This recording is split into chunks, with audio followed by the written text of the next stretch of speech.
What's up? Ghost Fictions is here, and we're back again. This is the second part of a story where Issei got cheated and left. But before we start, please consider subscribe to the channel and give this video a like. Don't forget to check the description for more informations.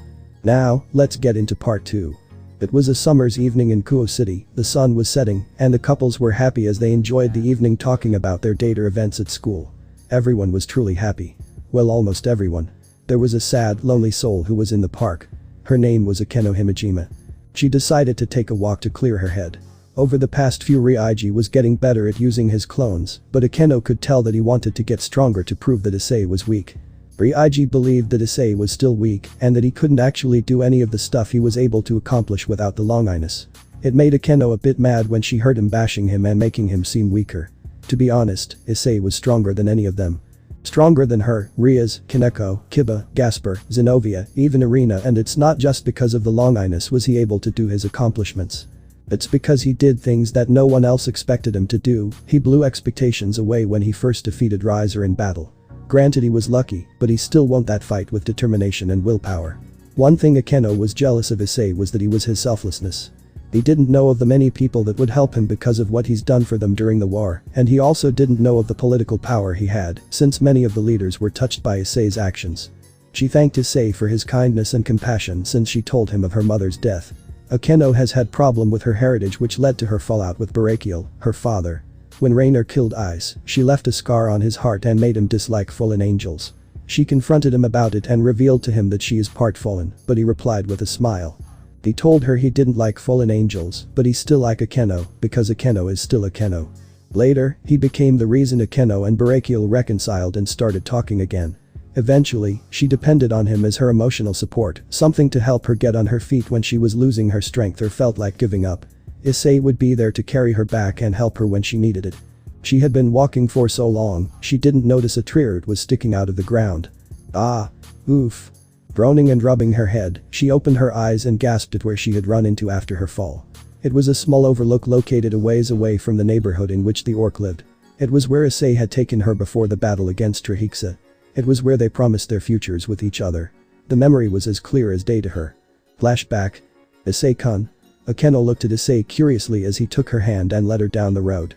Issei had a happy grin on his face as he led her up the road, climbing up the hill. Huh? Oh, Akeno-san, don't worry. You're going to love this place. I showed it to Rias a while back on our second date, and we come here frequently when we go alone. Issei said, grinning.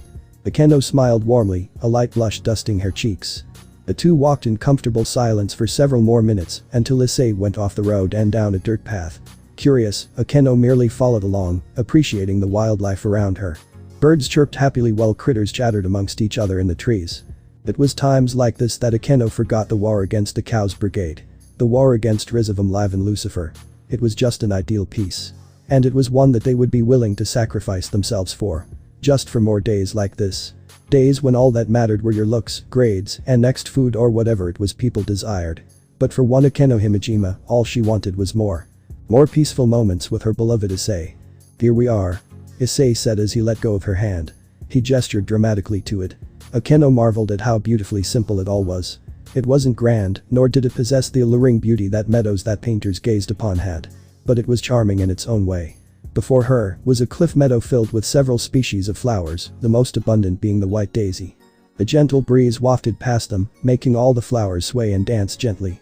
Akeno smiled at the scenery. No wonder Issei and Rias came here often. What it lacked in majesty, it made up for in its simplicity. Irina and I used to come here a lot when we were kids. Issei said. He knelt next to a rock where they etched their names with a knife that Irina had stolen from her father. Well, back then, he was unaware that she was a girl, something she never let him live down. A distant memory of a childhood long gone. Two besties forever. He smiled and his eyes drifted down to another etch in the rock. IRA bond unbreakable. Issei. Akeno said. She glanced over his shoulder and saw the etches in the rock. Wanna have a go at it? Issei asked. What about the others? Akeno asked. I'll take them up one by one, but for now, wanna carve our names?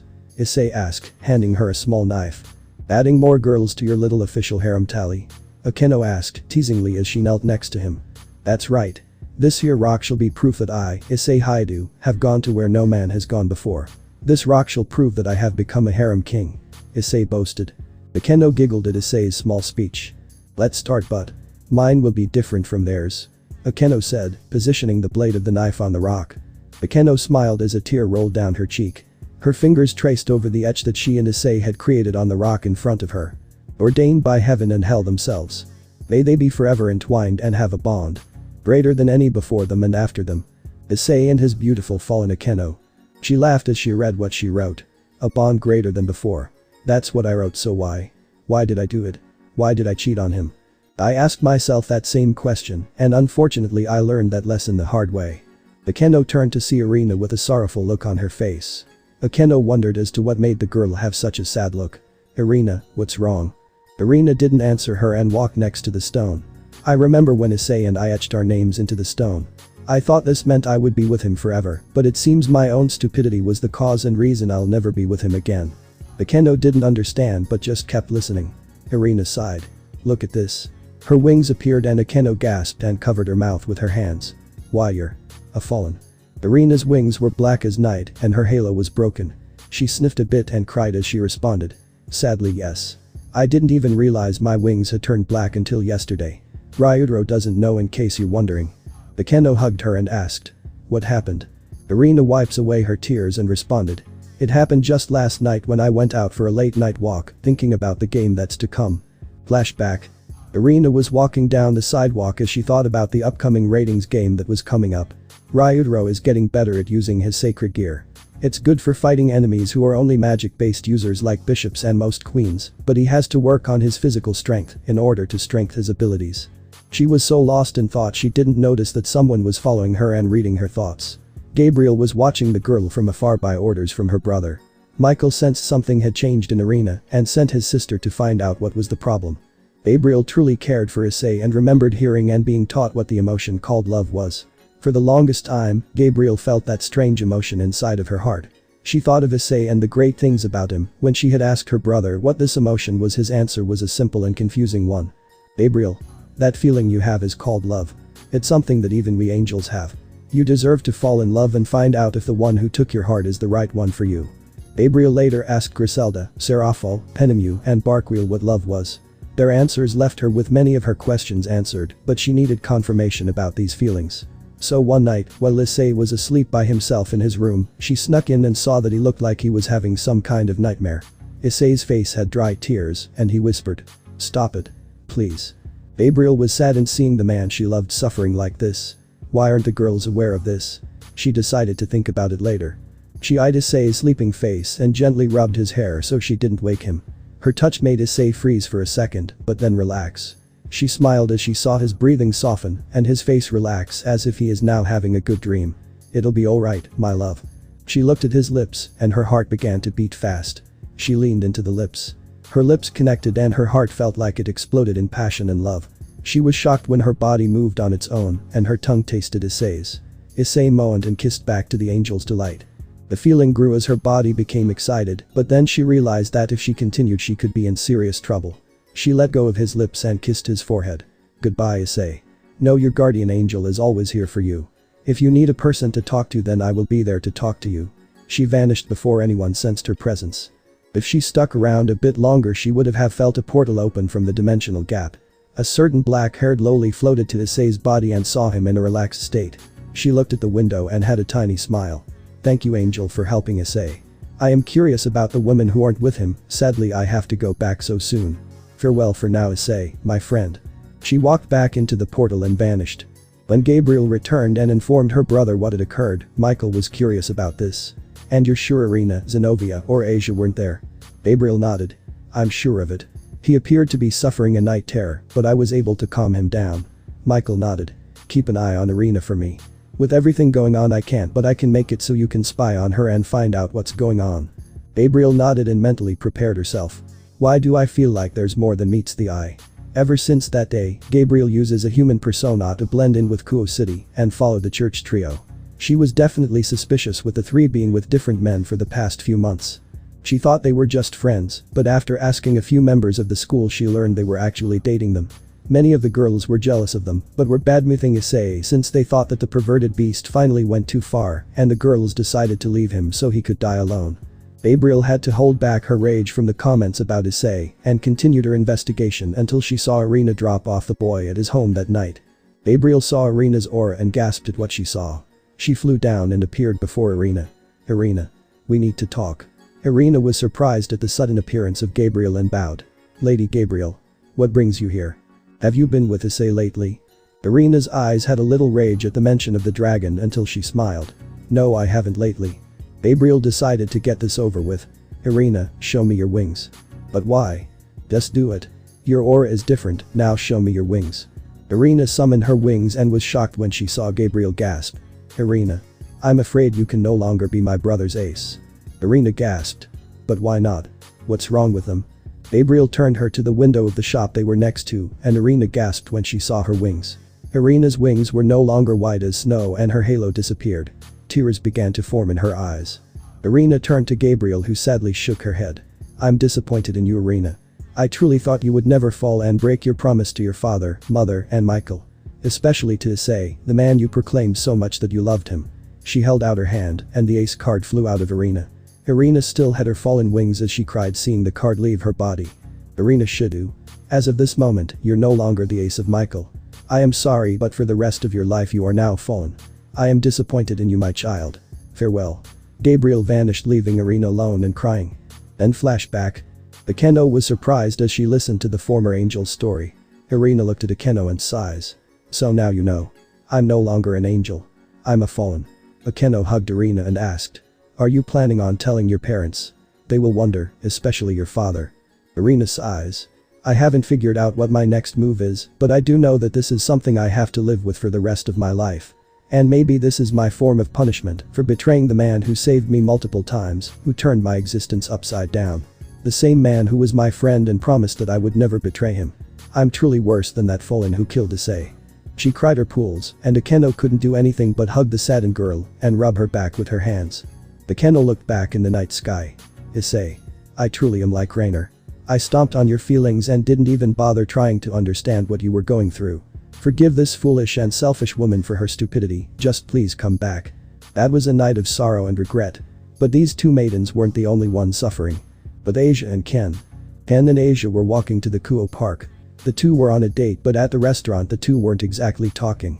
Over the past week, Ken has been giving his girlfriend the cold shoulder and hasn't been talking with much emotion. Like he was disappointed in her or something. Asia didn't know why, because she thought she did something to him. When they reached the park, Ken looked at the fountain and asked, "Asia Argento?" Asia was scared since he never spoke to her like that before. "Why, yes." Her legs were shaking from fear. Ken turned around and asked, "Were you and Issei still engaged when we started dating? And don't lie to me, I will know." Asia stuttered a bit and looked at Ken. "And no." Ken turned around and looked into her eyes and then sighed. He rubbed his hand in his hair and shook his head. "I should have known you would say that. Asia, we can't be together anymore." Asia gasped. "But why, Ken? What did I do?" Ken walks past her. "You lied to me about your relationship with Issei.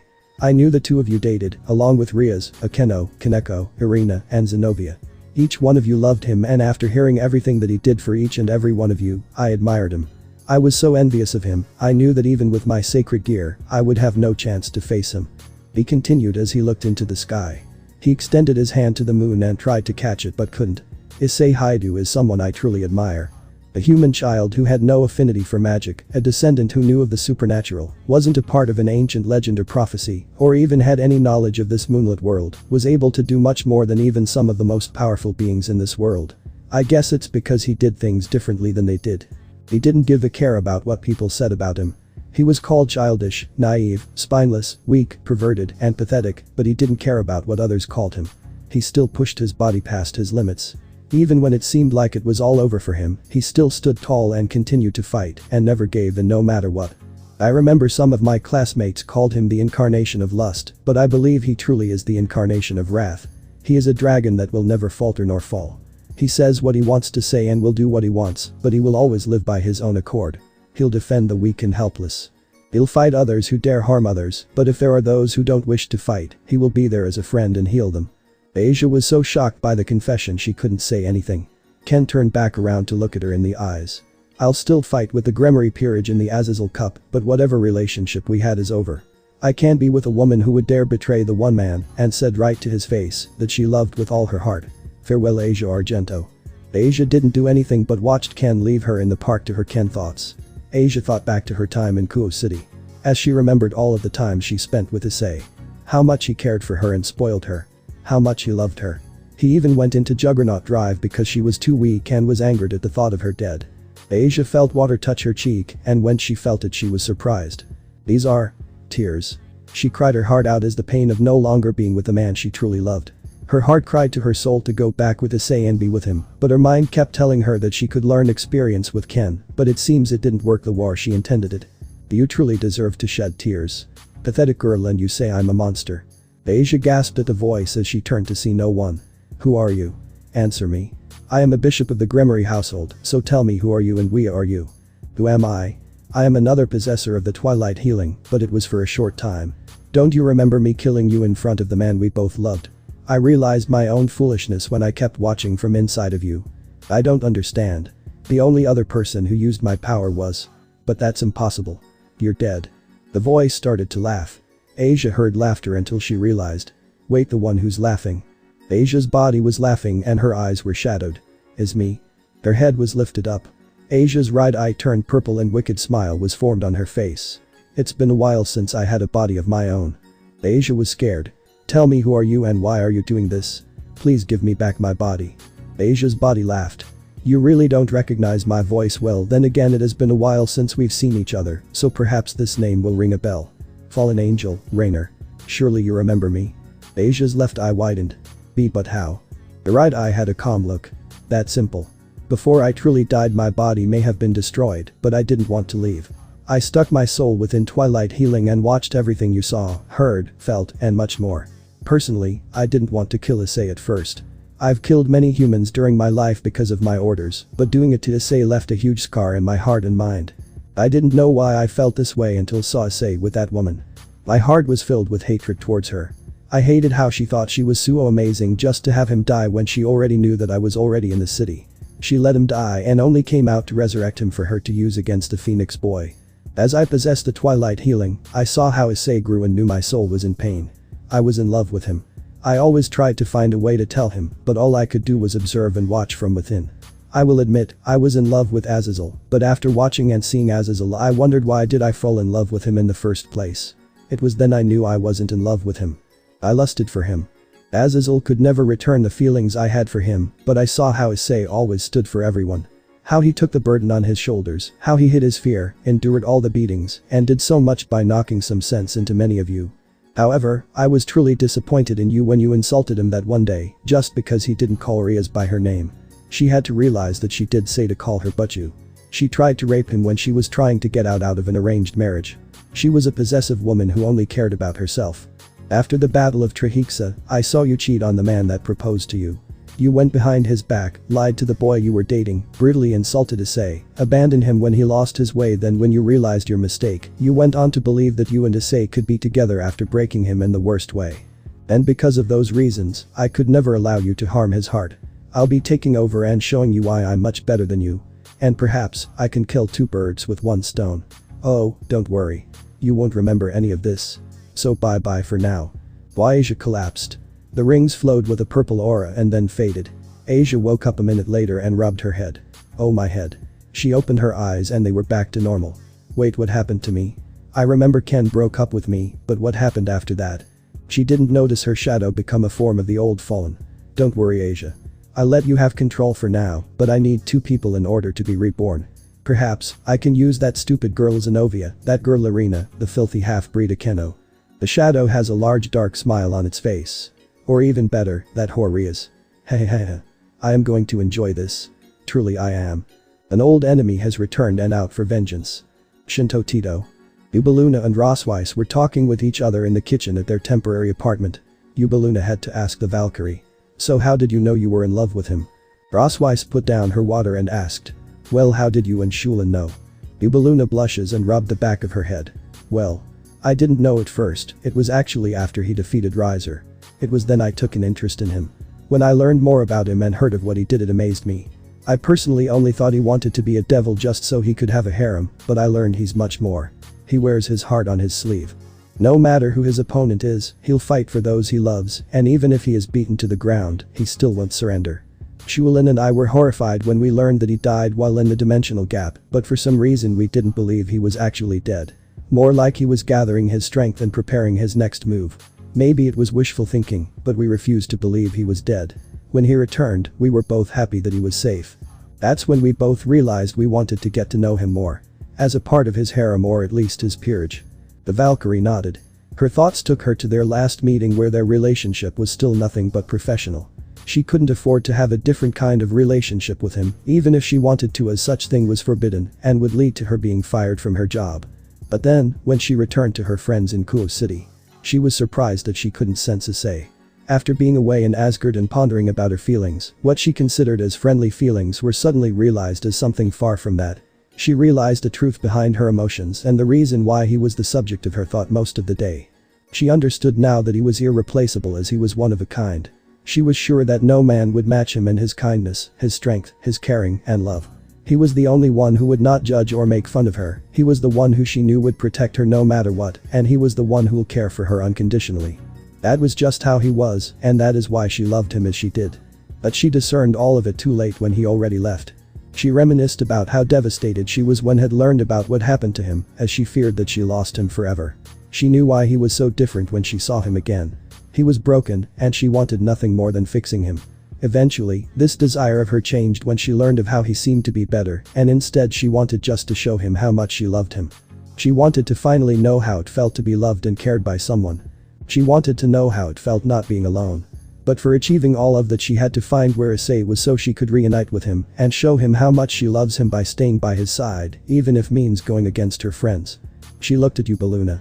There's only one man in the world who can make me happy, and that is Issei Haidu. Yubaluna put a hand on her shoulders. I think it's time we reveal ourselves to him. Ravel and Shulin were listening from their shared room. Ravel's phone buzzed and she answered it. Hello? Ravel, it's me, Aika. Listen to me, turn on the TV. Ravel has a questionable look on her face. But why? Just do it. Ravel held the phone away as she heard the yell. Shulin. She dove to the TV. Already on it. She turned on the TV, and it showed a vast jungle of vines. Ravel, Shulin, Yubaluna, and Rosweiss were surprised by the forest. Aika explained the situation. There are 3 Sekirei left, and Minaka just announced that all 3 are there in that forest. My inside also told me that Higa hired military personnel to hold off any intruders in case any other Ashikabi comes and tries to take them. We need to get there and save them from Higa.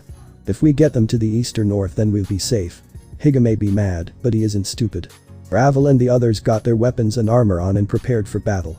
Aika fill us in along the way. Aika flew in on the team in her succubus form. You got it. My insight came from a member of MBI, so I know what we're facing. Shinto Teito Botanical Gardens. The woman with blonde hair and stakes of gray was sleeping inside a bed of flowers, and tree roots surrounded her as if to protect the girl. There were 2 individuals watching over the girl. One was walking around the ground, wearing clothing similar to the robes of a Maiko, consisting of a white haori and red hakama. Her hair is dark and unkempt. However, she was equipped with a pair of wicked swords that appear as scissors, which she wields with deadly intent. This was Kaiha, the Scissor Sekirei. She wasn't a big fan of the Ashikabis of the south, west, or east, but the north intrigued her. She was going to go to the north until Takami Sahashi asked her and the sniper Sekirei, Caitlin, to protect the fused Sekirei. Number 112, the combination of both Kusano and Shiina. Her name was Panacea. Kaiha looked into the trees and saw a top hat. Anyone coming? On top of the tree branch was a woman with dark purple hair, a top hat, and an interesting outfit that made her look more like a sexy girl, rather than a sniper. She looked from her sniper rifle at Kaiha and said, "No, but don't worry, I'll let you know if anyone comes." Kaiha looked at the girl sleeping and put her blade's hand on her head and gently rubbed her hair. "Don't worry, you'll be safe with us. We'll get you to the north." Wanaka watched from the MBI tower and looked at his stopwatch. Amazing. The final battle approaches. Sekirei and human versus each other. Let's see who shall become victorious. East or north? The finale of the Sekirei plan approaches. Shinto Teito Botanical Gardens. Issei saw the news and called Vali to explain the situation. Vali saw the news as well, and the 2 of them decided to meet up and come up with a plan. Issei took Toyotama, Ichiya, Kazuhana, Yume, along with Yahin, Pandora, and Areha. They made their way to the garden where the giant forest was holding the last 3 Sekirei. There were armed vehicles and officers standing outside and keeping watch over the area. Issei knew they could easily take them out, but he didn't want to worry about collateral damage. We can't kill them, so what do we do? The pebble hit him in the head. Issei looked up to see Volley on the roof of the building. He waved his hand to come up. Issei and his team did to see Volley with Hibiki, Hikari, Matsu, Ikki, and Kuno. It seems that Volley had the same idea to bring some Sekirei with him. Volley pointed to the officers. Those aren't ordinary military officers. They're hired soldiers that answer to Higa. It seems he's that desperate to get a few Sekirei on his team, since most of the ones he had from the other Ashikabis are in the safe areas, and the ones who aren't under his control have escaped to the north and west. My team and I can easily take care of the officers outside, but there's something off about these guys. Issei grew curious. What do you mean? They look like normal humans. Volley sighs.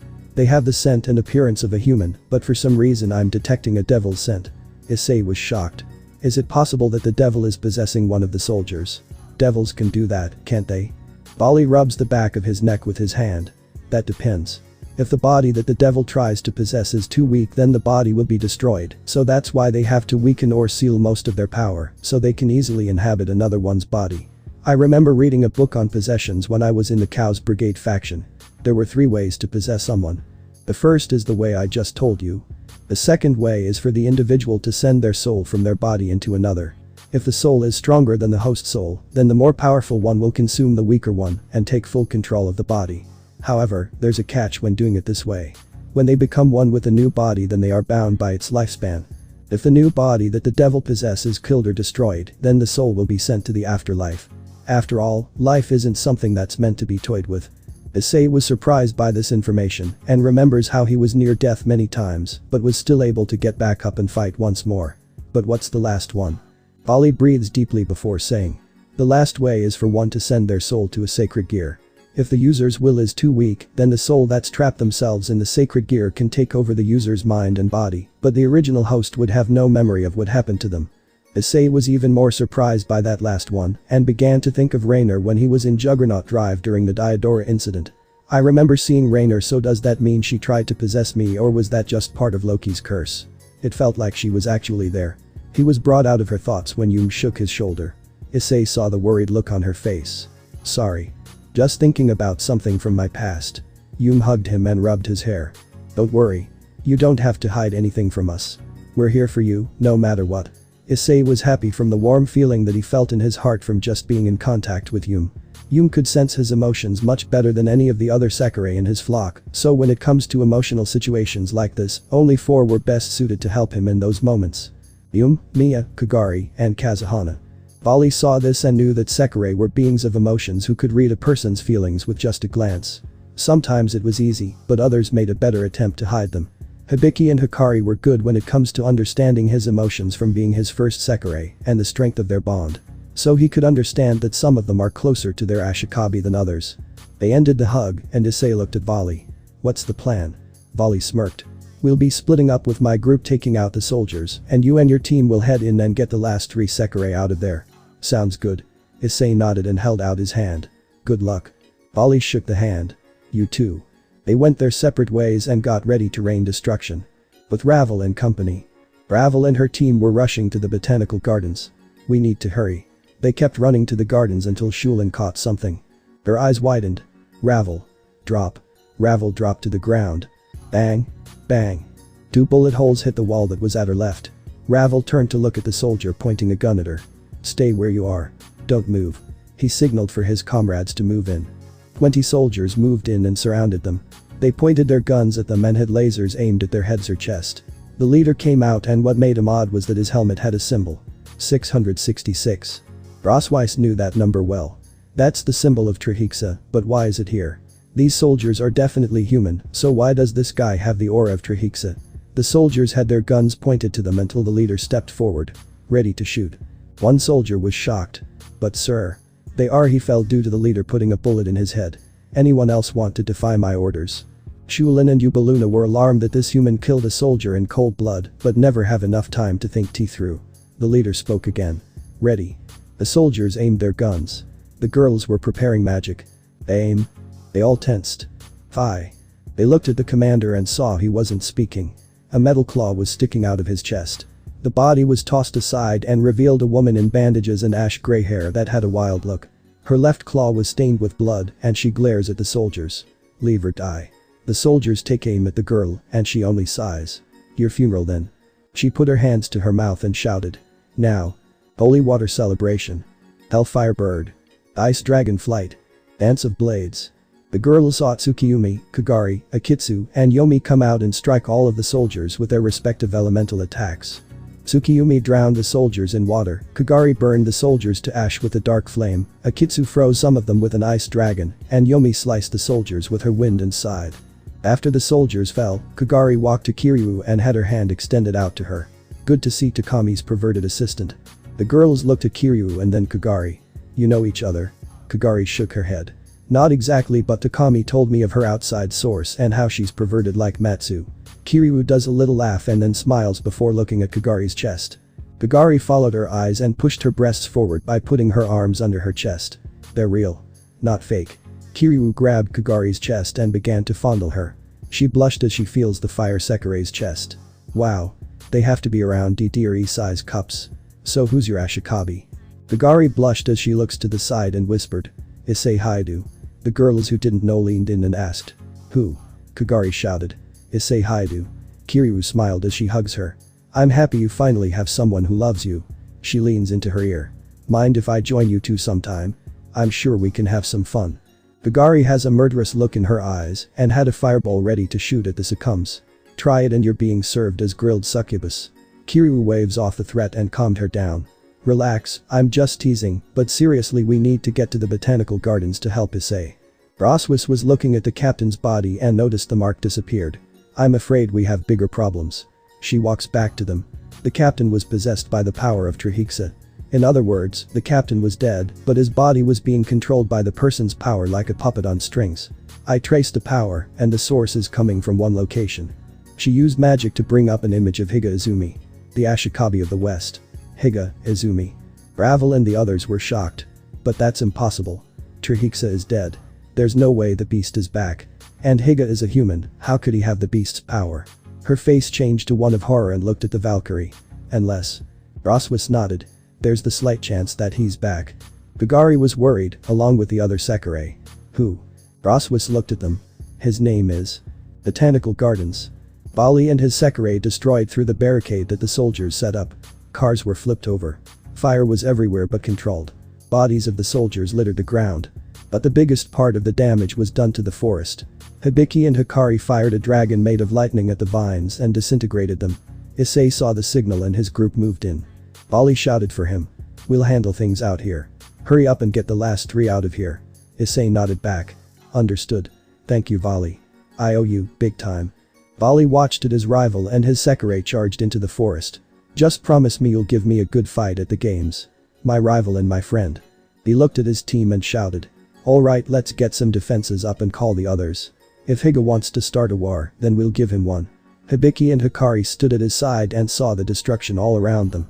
I just hope this ridiculous fight ends soon. Vali wrapped his arms around their shoulders and hugged them. I believe this will be the last battle of the Sekirei clan. Botanical Garden Interior. Issei and his team were running in the forest. Yum could sense 3 individuals further ahead, so they continued to follow Yum. There weren't any traps or guards inside which made them feel lucky. Little did they know, they caught the eyes of a certain sniper Sekirei who wasn't any ordinary sniper.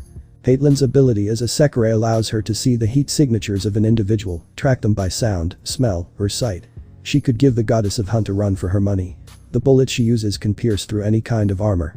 Her Naruto allows her enhance her bullets, so they pierce through elemental attacks like water or wind. The bullets wouldn't deter from their targets. They would push through and hit their target. She saw the Ashikabi and his Sekirei enter the forest, and as much as she wanted to tell them about Panacea, she wanted to give them a test. She grabbed her walkie-talkie. Hey Kaiha.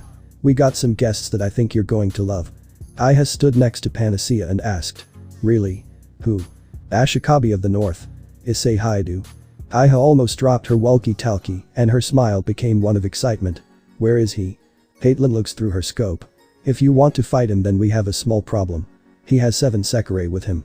2 weapon users, 3 elemental users, a fist user, and the anomaly Sekirei Pandora.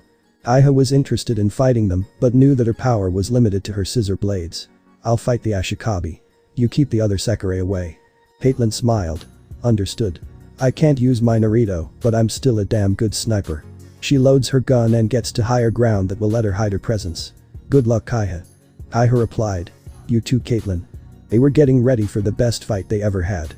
Issei and the others were walking deeper into the forest, and they must have been getting close to their target since the vines were getting thicker as they headed to the center. Issei knew about the other two Sekirei besides Panacea. Kaiha, the scissor Sekirei, and Caitlin, the sniper Sekirei. Kacho did her best to provide as much information as she could on the two, but there weren't any battles that involved either of them, so she couldn't make a strategy to overcome them. Issei reassured her that they'll come up with something. It's strange. According to the reports from Kacho, Caitlin had excellent eyesight, great aim, and never misses her target. She should have seen us by now, so why hasn't she tried to fire at us? Because she knows who we are. Issei was so caught in his thoughts, he didn't notice Kaiha sneak behind the vines to hide her from their view. She cautiously approached the group and was prepared to launch herself. Almost. Come on. He took another step. Now. She leaped out of her hiding place and raised her scissor blades to slice him. Issei kept walking, and the Sekirei with him were surprised by the sneak attack. They tried to stop her, but they were too far away. Issei's hair covered his eyes, but he had a small smirk. Gotcha. His left fist glowed and a sword appeared. He turned and clashed blades with her. Kaiha was surprised by the sword appearing out of his body, which Issei used to his advantage. He turned and let Kaiha hit the ground and be prepared to fight her. Go on ahead of me. Find Panacea and get her out of here. Be wary of Caitlin. Now go. The Sekirei didn't want to leave Issei, even though they knew he could take care of himself, but Yum turned to the center. Let's go. We need to keep going. Issei is buying us time to go get her, so let's not let his sacrifice be a waste. Yum, Kazuhana, Ichiya, Toyotama dashed ahead. Yahin, Pandora, and Areha hesitated, but seeing Issei stand his ground and his reassuring smile was enough for them to keep going. Caitlin watched and was amazed by the trust and bond the Sekirei share with their Ashikabi. She already had an Ashikabi and their bond was strong. She took a picture out of her chest and looked at her master. I'll follow any order you give me, Takami Sahashi. She kisses the picture and went back to her scope to keep an eye on them. Issei and Kaiha continued to clash, and he was having a lot of fun fighting Kaiha. She kept him on his feet and used her blades curved to her advantage. Issei made sure to be wary of the blades and had to put some space between them. As the two entered a lock, Issei kicked her in the stomach away from him. Kaiha was sent flying back but used her blades to slow herself down. It gave Issei enough time to prepare a small ball of hell blaze and fired it at her. Kaiha dodged a flame but was then met with a kick from Issei directed to her head. He then grabbed her and tossed the Sekirei over his shoulder. She was sent flying and hit the vines hard. She tried to get up, but her blades were caught in the vines. She struggled, but there were too many around her blades, and Issei approached her. He pointed Ascalon at her neck. Surrender. Kaiha had no other choice but to concede defeat. I yield, but I would like to join you. Issei figured this would happen. You're reacting to me, aren't you? Kaiha nodded and puckered her lips. Issei sighs with a smirk as he sees the cocky girl and then gave her a small kiss. Her wings were light red and she enjoyed the kiss until he pulled away. Issei then used Ascalon to cut her free and she was relieved to be free from her binds. Alright, welcome to the team, but first we should check on the others and see how they're doing. Lead the way. Kaiha nodded and walked down the path she came to intercept Issei and his team. They walked for a few more minutes and then saw a sight that took his breath away. There was a large tree in the middle of the room. The leaves were rainbow colored and the moonlight seemed to give it an even more wonderful look. He then saw Yum and the others head to him with Caitlin in tow. The girls hugged him and were happy he was alright. Issei explained that Kaiha was a part of the team now and the girls like Kazuhana, Toyotama and Ichiya welcomed her to the team while Yum, Yahin, Pandora and Areha were curious about the girl and kept an eye on her. Issei was still amazed by the tree. So where's Panacea? Caitlin led Issei to the tree and it opened up as he neared it as if Panacea was welcoming him to her makeshift home. The others wanted to go with him but Kaiha stopped them. Trust me. I know you want to stand with him but Panacea wants to talk to him alone. She's a fusion of the Sekirei of life Kusano and the Sekirei of death Shina. But when the two were fused their minds, bodies, souls, basically their entire existence became one and created a girl that has the ability to control life and death. She knew you all entered the moment you stepped in the forest. She gestures to the vines. The vines are her way to see, feel, and hear people enter her home. But she's still sleeping because her power is unbalanced. It can only be balanced when her Ashikabi passes her test. So have faith in Issei. I believe he will pass. The girls could do nothing but wait and hope Issei returned to them. Inside the tree. Issei went further inside the tree and saw a coffin filled with grass, flowers, and in the center was a girl around his age with long blonde hair that had streaks of gray. Her body was mature, but it held a one-of-a-kind beauty to it. He approached her and a chair made of vines appeared before him. He sat down and another vine came between them and connected his mind to hers. His mind went blank and was shocked as he saw the opposite in the girl's mind. It was absolute chaos. The forest was burned to the ground. Ash and embers flew in the air. The flowers and trees suffered from the fire. Animals and people were dead and littered the ground. The sky was gray and dark. Not a single shred of light entered the forest. Issei then turned when he heard crying further ahead and ran to the voice. As he ran, the crying got louder and louder until he reached its source. He saw a boy with gray hair and a feminine's figure that definitely reminded him of Gasper, cradling a little girl with blonde hair, and her eyes were puffy with tears. But the little girl wasn't moving. The boy was crying because the girl wasn't moving. Issei realized that the girl is dead. The three of them were surrounded by so much death and destruction that it seemed as if there was no hope for the world. Issei remembered how the children of the underworld and the people in Lilith reacted when they were being attacked by Chaos Brigade. He was still getting used to his new powers and body, but he still heard all of the screams of pain and death. They believed there was no hope and that they would all die. But he came out and fought back against the army and managed to protect multiple families from dying that day. He then saw the two and hugged them both. Listen. I know it may seem like the world is a cruel place and that there's no way you can stand on your own 2 feet. But that's a lie. I have seen so much death, destruction, sorrow, and bloodshed. I was disgusted with myself that I couldn't save all of those lives that died, but I knew deep down I couldn't save everyone. No matter how hard one tries to save everyone, there are a few who will die. I know how it feels when you're dead inside, you feel like all hope is lost, you get so depressed you feel like you lost the will to fight. He then went to the half-dead tree and saw a single seed on top of it. He brought it to Shiina and showed it to him. A forest may die in a fire, but the seeds will grow stronger and faster than before. Shiina looks at the seed and moved his hand to touch it, but stopped himself. But I only kill all I touch, I need Kusano to help me. I don't deserve to have an Ashikabi or even love. I'll just kill them because of my power. Issei saw how sad the boy was and remembered how he and Gasper went under the same path. Gasper was scared of his power and hid himself in a box, while Issei lost all hope and believed he didn't deserve to be loved. But they both had people to help them get back on their feet and fight for the ones they cared for. Issei hugged Shiina, and that surprised the boy. He struggled to get away from Issei. Wait. Stop. I'll kill you with my power. Issei just said. Then why am I still alive and talking to you now? Shiina gasped as he saw that Issei was alright and he let go of the little Sekirei. Shiina. It's alright to be scared of your power, but if you live in fear of it, then you'll only hurt those around you. Kusano still loves and cares for you. And even though you're a fusion, you both deserve to be happy and find your own Ashikabi. He got up and walked to the tree and then turned around. When I was lost and almost overwhelmed by my own depression and sadness, Mia and the others saved me and helped me remember I still have people who will be there for me. My time was stopped temporarily, and that's what happened to you too. So let me help you start your time. Let's restart from square one. No. He then shook his head. He spread his arms apart. Let's restart our zero. Light began to break through the clouds. Shiina was shocked by the one who stood before him. He's someone who has faced death's door multiple times, and yet he's still able to smile. Even after being heartbroken and betrayed, he's still able to get back up and live his life. He saw Kusano, and she began to open her eyes. The little green eyes opened and she smiled at Shiina. The two hugged each other, and the area began to change.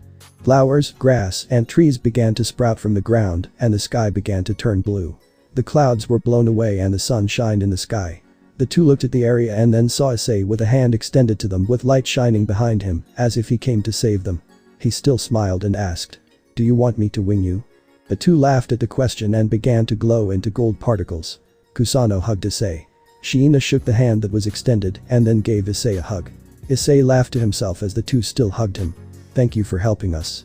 We were worried about Panacea, but now we know she will be in good hands. Please care for her. Love her. Help her learn what it means to be a part of a family." They were almost gone until they said in unison, "Thank you, Issei. Our Ashikabi."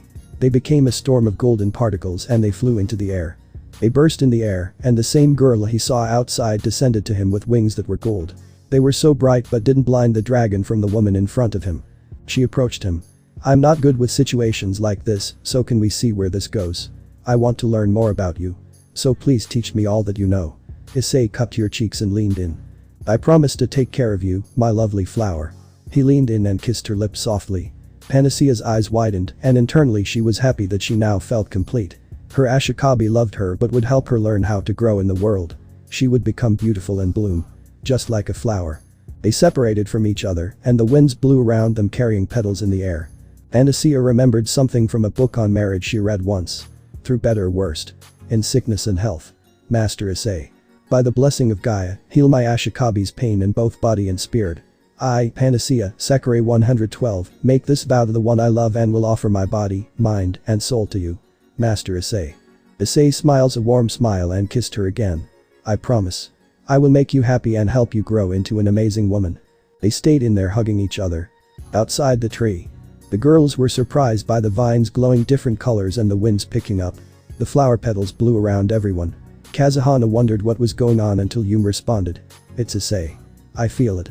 Within my heart, the new bond born between them. He did it. He passed the test. The tree opened and Issei came out with Panacea in his arms like a groom would carry a bride. The girls were a bit jealous of the position, but waved it off as they walked to Issei and got to know the girl in his arms. Panacea felt the emotions inside of them and knew they were a bit jealous of her position, but they still have such happiness and love that they wanted to share with her.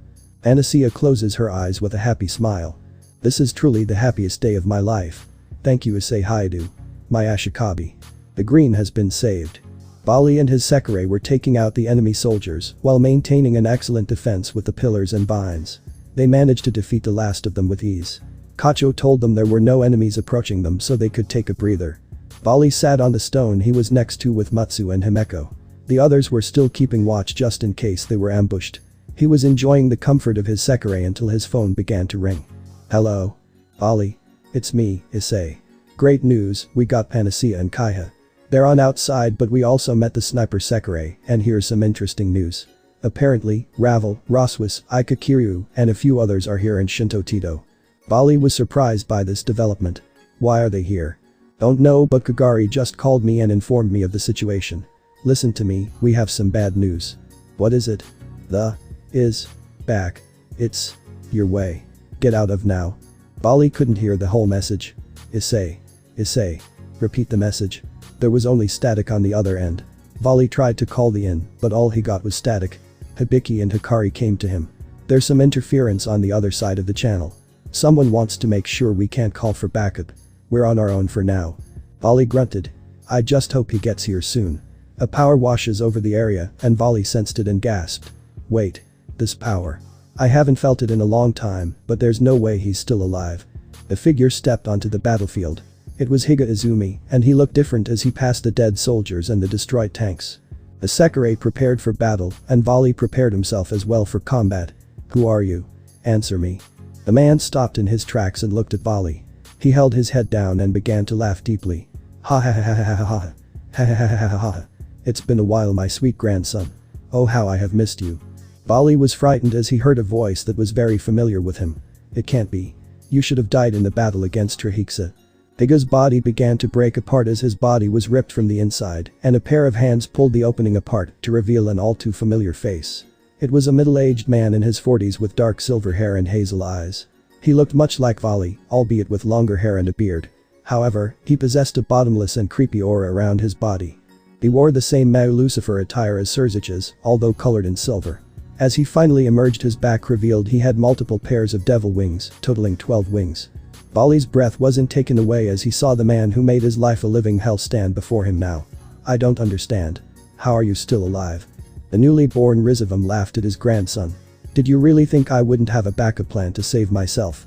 Before you and Issei killed Trihiksa, my soul was still alive within that abomination. I used a forbidden spell on myself to send my soul to another inhabitable body. I only managed to steal a piece of Trihiksa's power, but that was all I needed to begin my revenge. He looked at the deceased body of Higa. After I entered my new body, the man Higa Izumi, I began my revenge plan by slowly taking over his mind. After I successfully corrupted the fool's mind, I felt some power I'd never sensed before enter Shinto Teito. I was shocked when I learned my grandson and his friend Issei Haidu was in this riveting game of a new species that would truly be worth experimenting on.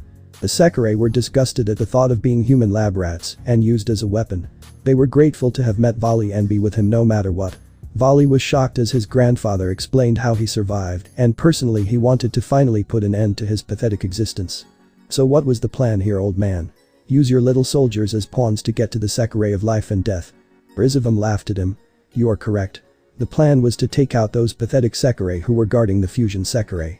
After gaining the Sekirei, I was going to extract her DNA and insert it into myself so I could use her powers to resurrect my fallen soldiers and then kill that idiot in the cape who's in charge of MBI. After taking the data from the Sekirei and their ship, I would have had a powerful weapon at my disposal and complete control over all of the Sekirei, but like always you and your friend continued to stand in my way. I knew I had to separate the two of you so you wouldn't be able to take on the real threat. I was able to extract the power of Trihexa from my body and transfer it into another individual who was so obsessed with power that he would even kill his own family. And the man who is possessing Trihexa's power is none other than Minato Sahashi. Rizavum looked at the watch on his arm and nodded. The beast should be awakening right about now. A loud roar came from the center of Shinto Teito. Volley turned and saw the beast begin to emerge. Issei. I hope you're seeing this. It's all on you. You have to kill that thing. He glares at his old man and summoned his balance breaker. This is the last time we'll fight, old man. Prepare yourself. Rizavum uses the little magic he has and prepared himself for the last fight of his life. Come and show me just how strong you've become, Volley Lucifer. The White Dragon Emperor charged in and his Sekirei followed him to battle. With Issei. Earlier at the forest. Issei and his team were leaving the forest until an old friend appeared before him. Issei saw someone he hadn't seen in a long time. Ravel. Roswis. Ika. Roigun. What are you guys doing here? Ravel hugged Issei and kissed him on the lips. It's good to see you again, Issei. As for your question, Roswis came and wanted to know where you were. She's aware of the situation back home and trust me when I say I was just as shocked as you when I heard what happened.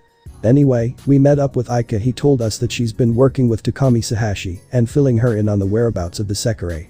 When we heard what happened at the botanical gardens, we rushed over to help you, but it seems you have everything under control. Anasia hugged Issei's back and was worried about the people in front of her. Issei noticed this and relaxed her tension by sending some of his aura into her. She felt warm and relaxed by the aura. She was about to thank him until she felt a dark presence enter the area. Issei. There's a dark aura here. The Luu, Issei Haidu. Issei turned to see Minato Sahashi in his normal attire. The man was excited to see him, but as Issei looked at the strange man there was an extremely dark aura inside of him. Drake. Do you sense it? I do. Best we find out what he wants but keep your guard up. He nodded in response and asked Minato. Why are you here? If I recall correctly, the game is still on. Minato lost his grin and Issei knew something was up. Well, I wanted to personally congratulate you in winning the life and death Sekirei panacea. Truly you are an intriguing Ashikabi. Issei and the others are wary as Takami may have a cool appearance, but for those who knew her personally, they could see the beads of sweat drip from her forehead. Kagari, Caitlin, and Ika saw her tapping her right leg with her index finger, and they got the message. Minato has his hand out and offers a proposal. I want you to come join MBI. If you do so, I will give you all rights of MBI and all of the research and experiments that we are currently in the process of accomplishing. What do you say, Issei Haidu? Interested? Issei closed his eyes and had a smile on his face as he extended his hand. After hearing an offer like that, how could I say no? He grabbed the hand and shook it. Issei opened his eyes and summoned Ascalon and sliced off his arm. Minato yelled as he grabbed the stump that was bleeding like no one's business. Kagari shot a blast of hellfire at the fool and burned him, while Caitlin shot the man in the head. Ika pulled Takami away from his reach. Minato groaned as he felt so much pain and then collapsed on the ground. Dead as a doornail. Issei sighs as he looks at the dead man who wanted to make a deal with him. Honestly, that was like making a deal with the devil itself. I would never stoop so low as to make a deal with someone like you. He looks at his team and begins to walk to them until he heard movement. Minato's body began to squirm as tentacles began to appear from his body.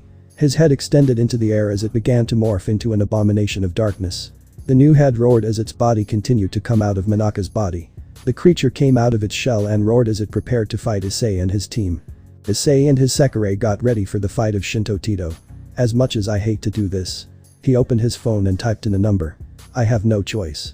It ran until someone picked up. Hacho. Initiate operation. Crimson Wings. Hacho was shocked by the order until she became serious. Understood, master. She typed in a few commands and hit the big red button that appeared on the screen. Let's do this. The button sent a signal to all of Issei's Sekirei around Shinto Teito. The message was played for them as they rushed to their Ashikabi side. Some of them were able to leap off the buildings to their master, but for some they entered a portal that appeared before them. It allowed them to quickly get to their master's side. Issei looked at the girls and then Ravel's team. Ravel. You and the others need to stand back. Don't want you two to get hit by the blast. The tone that he used was not his normal kind tone, but a serious tone that spoke with authority. It wasn't a request. It was an order. Ravel wanted to fight by Issei's side, but she saw the look in his eyes and his Sekirei appearing by his side. She looked at the ground and growled as she clenched her fists. Understood.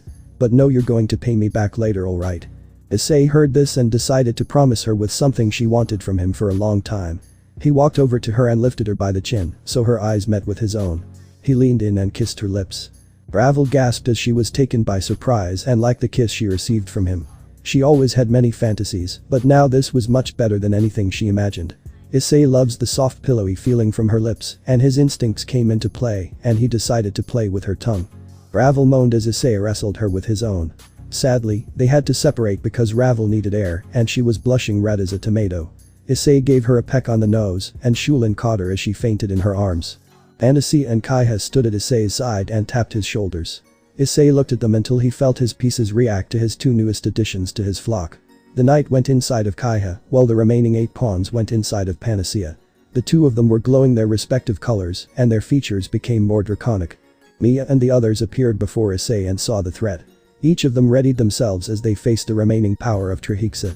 Issei looked at his queens Mia and Yum. They looked at him and nodded in agreement. We're with you until the end. All of us. Issei has a thankful look on his face and focused on his target. Kacho. Are you ready? She nodded and walked to Issei. They kissed and her wings burst forth in a bright white light. Kacho felt her power grow much stronger than before. By the wisdom and knowledge of this world, grant my Ashikabi the intelligence he requires to repel his foes. She looked at the beast and shouted. Initiate link. The Sekirei around Issei began to feel connected with each other as they were ready for what's next. Get ready because after this we won't be able to move for a while. Now, Issei. Issei smirked as he punched the ground with Drag. Do it, Drag. The dragon smiles with a toothy grin. I'm all for it, partner. Let's show that thing who we are. Transfer. The Sekirei began to feel a new power enter into them.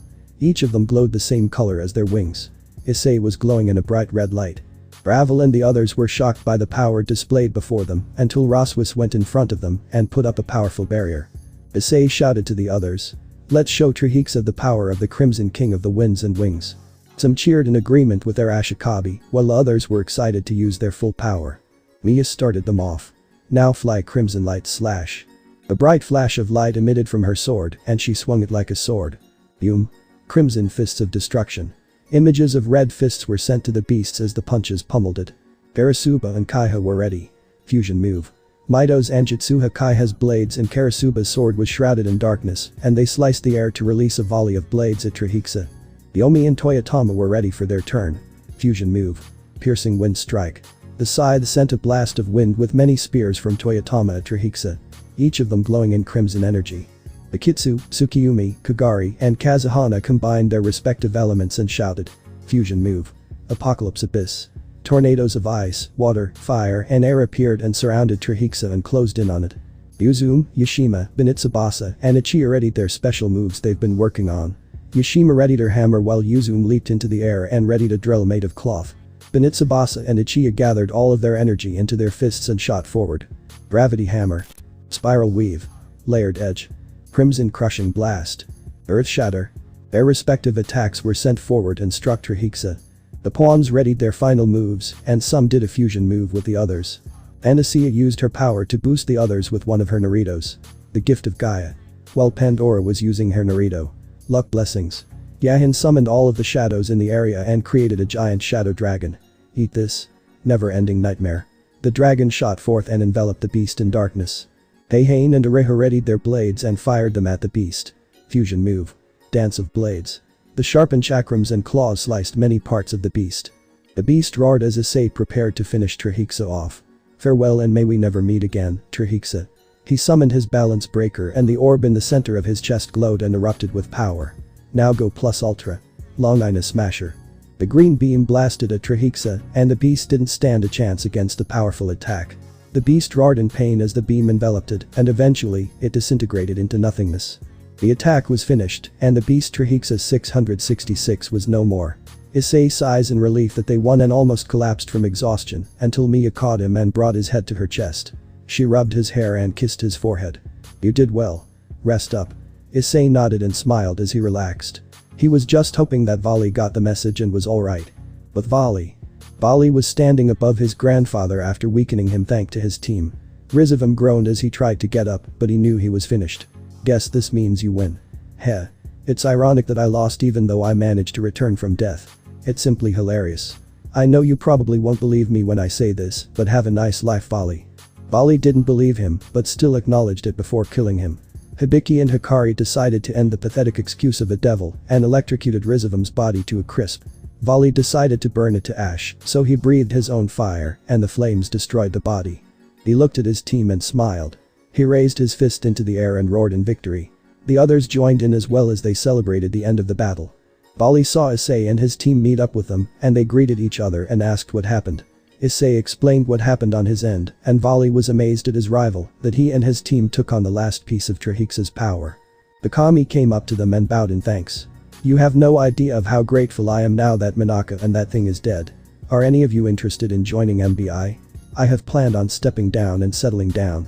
To be honest, I've neglected my family long enough. I haven't exactly been mother of the year, but I think now is a better time to make amends with them. Vali and Issei looked at each other and nodded. Vali stepped up and shook his head. Sorry, but no thanks. I'm not exactly the ruler kind of guy, but I believe my rival would be a better choice to run MBI. He has been wanting his own base for a while now. The kami looks at Issei and asks, care to take the reins? Issei replied with a grin and shook the hand. I'd be more than happy to take you up on the offer. I trust we can go ahead and take care of the paperwork right now. The kami nodded and presented the paperwork to him. Sign here and all of MBI will belong under your name. Issei looked at the contract and asked both his manager and Kacho for their opinion. Ravel and Kacho looked over the documents and nodded in the areas that they were looking at and nodded back to Issei. It's good. No backlashes. Issei grabbed the pen and signed the documents. He handed it back to Takami and she looked through everything and gave Issei his leader ID. Here's your ID and there's one place you should check tomorrow when you go check out your new office. But for now let's this time since the Sekirei plan is over and the winner is Issei Haidu. Everyone cheered as they were planning a great celebration for the winner and for the plan finally ending. The two dragons headed to Izumo Inn to party like there's no tomorrow. Mia and Issei invited the others, but Takami and Caitlin declined the offer. The two of them decided to have their own personal celebration together. Takami and Caitlin went to their favorite bar and they cheered for the plan being over. Takami watched Caitlin drink her booze and she remembered the first day they met and became a duo. She also remembered the kiss they had and how it made her feel so alive.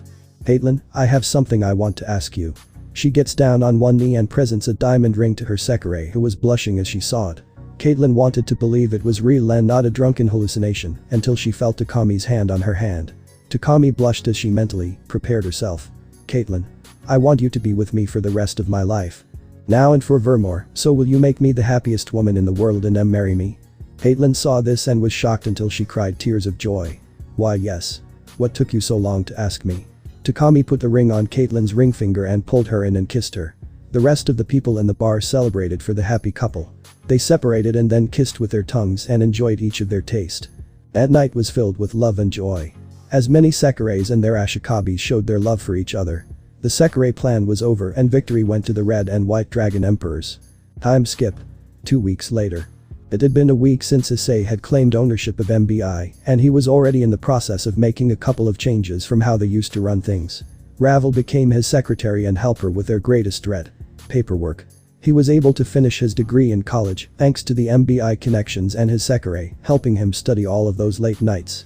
He offered Vali a position as an ambassador of sorts, but Vali rejected the offer since he was planning on heading back to the Grigori and continuing his training. Before he left, Issei gave him a few envelopes to give to Azazel and a few other individuals on the list. Vali asked why and Issei responded how he wanted to talk to the others about a few things since there were only 3 months left until the Azazel Cup and he wanted to change a few things about his name that the children and people of the underworld call him. He wanted to show the world that he was no longer the same person as before, that he changed and became someone better. Vali understood his reasoning and promised he would deliver the invites. Speaking of change, Takami and Caitlin has gotten married a few days ago and she tried to mend her relationship with her children that she had neglected for a long time. When she revealed she was part of the plan, she begged her children to forgive their sinful mother for all the pain she caused them for such a long time. Minato and his sister looked at their mother and then at Caitlin. He smiled at his mother and brought her in a hug which surprised her. Mom, despite all that's happened, I could never come to hate you. We're family and we're always there for each other no matter what. He looks at his sister and she was a bit stiff about it, but still she joined in the hug. After that big reveal, Takami told them that in her Sekirei were going to get married in a few days. It was a small one with only family and friends. Takami was the one in the suit, while Caitlin was the one in a wedding dress. Minato was blushing at the thought of his mother and another woman getting married, while Yukari had a nosebleed at the thought. Takami sighs as she knew where Yukari got that side from, and it wasn't her.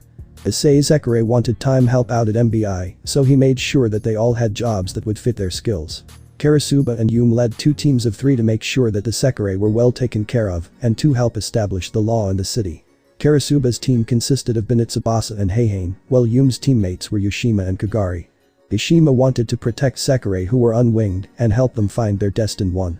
Kagari was self-explanatory, but she was wary to take breaks and not go out at night on patrol when she should be resting. Acho and Matsu were working together in the labs of MBI, and the two worked together very well after they put their rivalry on hold.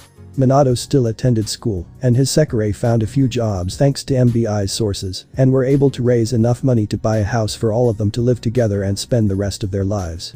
Tsukiyumi, Panacea, and Kazuhana decided to work at the botanical gardens and take care of the nature in the area. Akitsu, Yahin, Kaiha, and Yomi became a special group that takes in secret missions and gathers intelligence in the dark corners of the city. Yahin was the leader for her skills as an assassin, Yomi and Kaiha for their intimidating and scary ways of getting people to talk, and Akitsu to cover their tracks and prevent others from escaping. Miya decided to continue working at the inn, and Issei decided to expand it a bit, so it was now more of a motel, but still had the nice warm feeling that an inn had when one enters. A few of the other Sekirei decided to work at the newly built inn. Toyotama and Ichiya were working at the inn's new gym as coaches to help the guests and Sekirei stay fit and strong. Yuzu, Pandora, and Areha worked as housekeepers for the inn. Strangely, the 3 really enjoyed doing that kind of work. Most of the projects that MBI had been doing that involved turning Sekirei into weapons were destroyed, and instead they began projects for medicine, ways to help Sekirei reproduce, and to create a way for paperwork to become less of an issue. They were able to help Takami and Caitlin conceive a child, but Caitlin had to be the one carrying the baby, since the process would be too painful for Takami. As for the projects that were eliminated, Matsu and Kacho found out that Minaka has been trying to create newer Sekirei by fusing Sekirei DNA together. Many of the experiments died except one. She was a combination of Kagari's and Akitsu's DNA. Her codename was Issei, but Issei decided to give the girl a different name. She looked like a girl, but her hair and eyes were different. Half of her hair was white as snow, and the other was dark red like fire. Her eyes were different as well. One was blue and the other was red, but they were on the opposite ends. Blue eye on red and red eye on white. When she was released from the tube, she saw Issei and immediately registered him as her father and hugged his leg.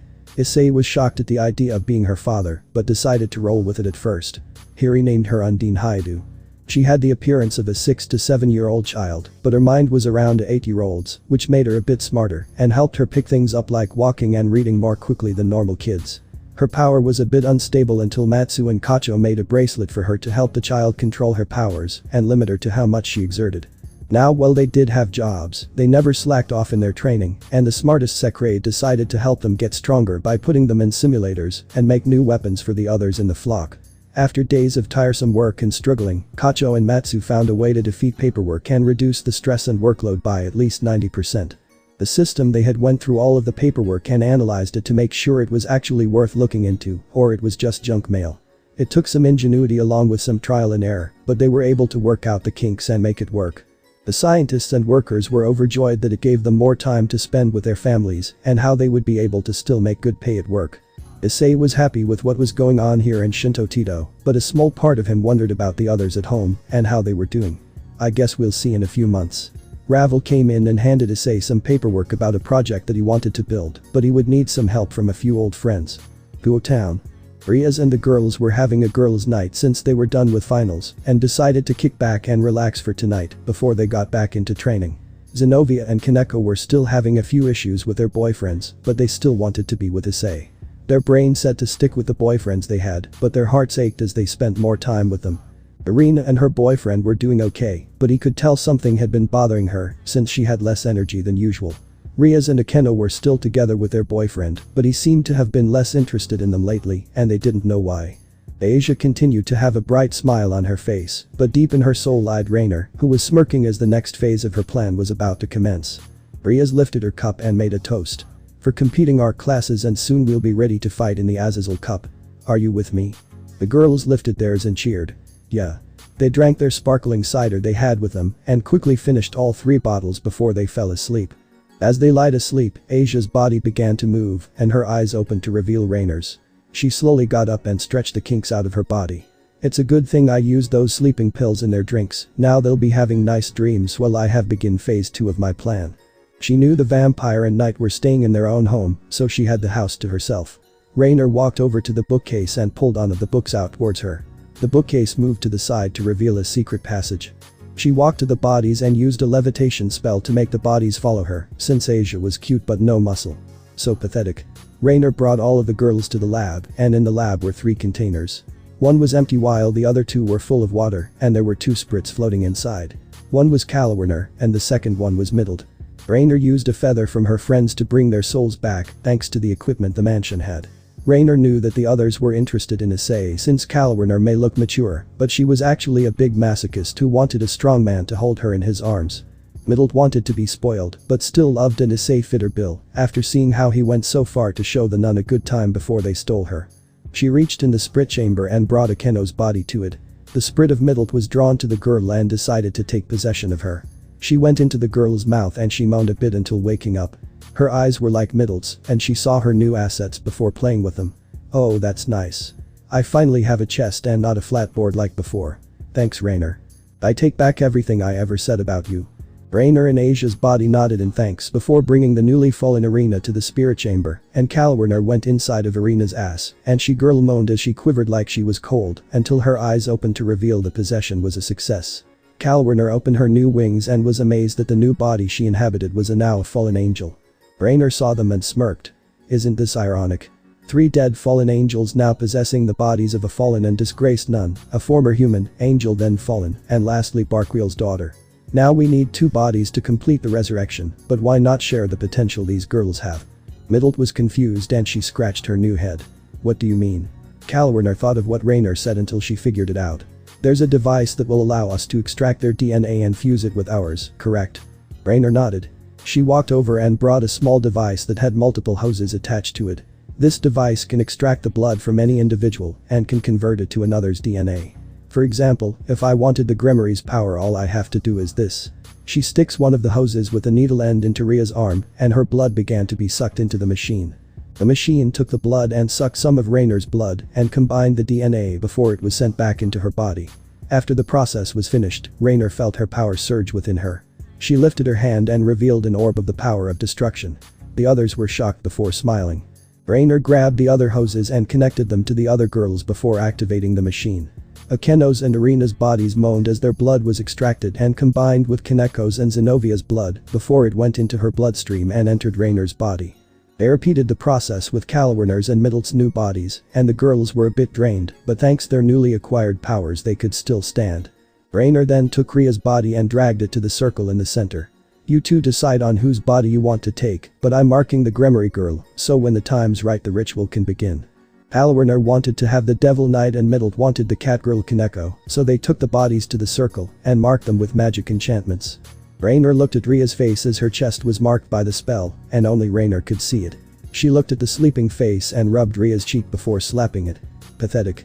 You had such a good man and decided to throw it all away for a lowly commoner. A monkey that has a pig filthy greed. Enjoy the last few months because when we lose against Issei, your body and spirit are mine. She kissed the sleeping girl's head and smirked cruelly at her. Good night, Rias. Sleep tight and don't let the bedbugs bite. Shinto Teito. MBI Tower. Issei was finishing the last of his work for the day and he couldn't help but think about the plans for tonight. He wanted everything to go perfect. The guests coming tonight at the Haidu Inn were old friends of his and they were very powerful people in their own rights. Ravel came in and saw Issei was finishing the last of his work but was also shaking a bit out of nervousness. She knew how impotent that tonight was, but she knew he would collapse from exhaustion if he didn't relax. She inwardly giggled at herself as she remembered that she was like that as well until Issei taught him to relax. She notices Issei hasn't caught her in his sight yet, probably because he wasn't paying attention at the moment and wanted to complete his work so he could prepare for the night. She has a sneaky grin on. She went around him and hugged his head into her chest. Issei blushed and turned to see Ravel. Oh. Hey Ravel, what's up? How long have you been here? She smiled as he asked her. I've been here for a few minutes and I saw you were so busy that I decided to surprise you. But in all seriousness, are you worried for tonight? Issei sighed before nodding. I'm just worried about the reactions when they hear. I mean, you have to remember many of them have a special relationship with them. How will they take the news when they realize their family basically betrayed me for some other amateur wannabe sacred gear users?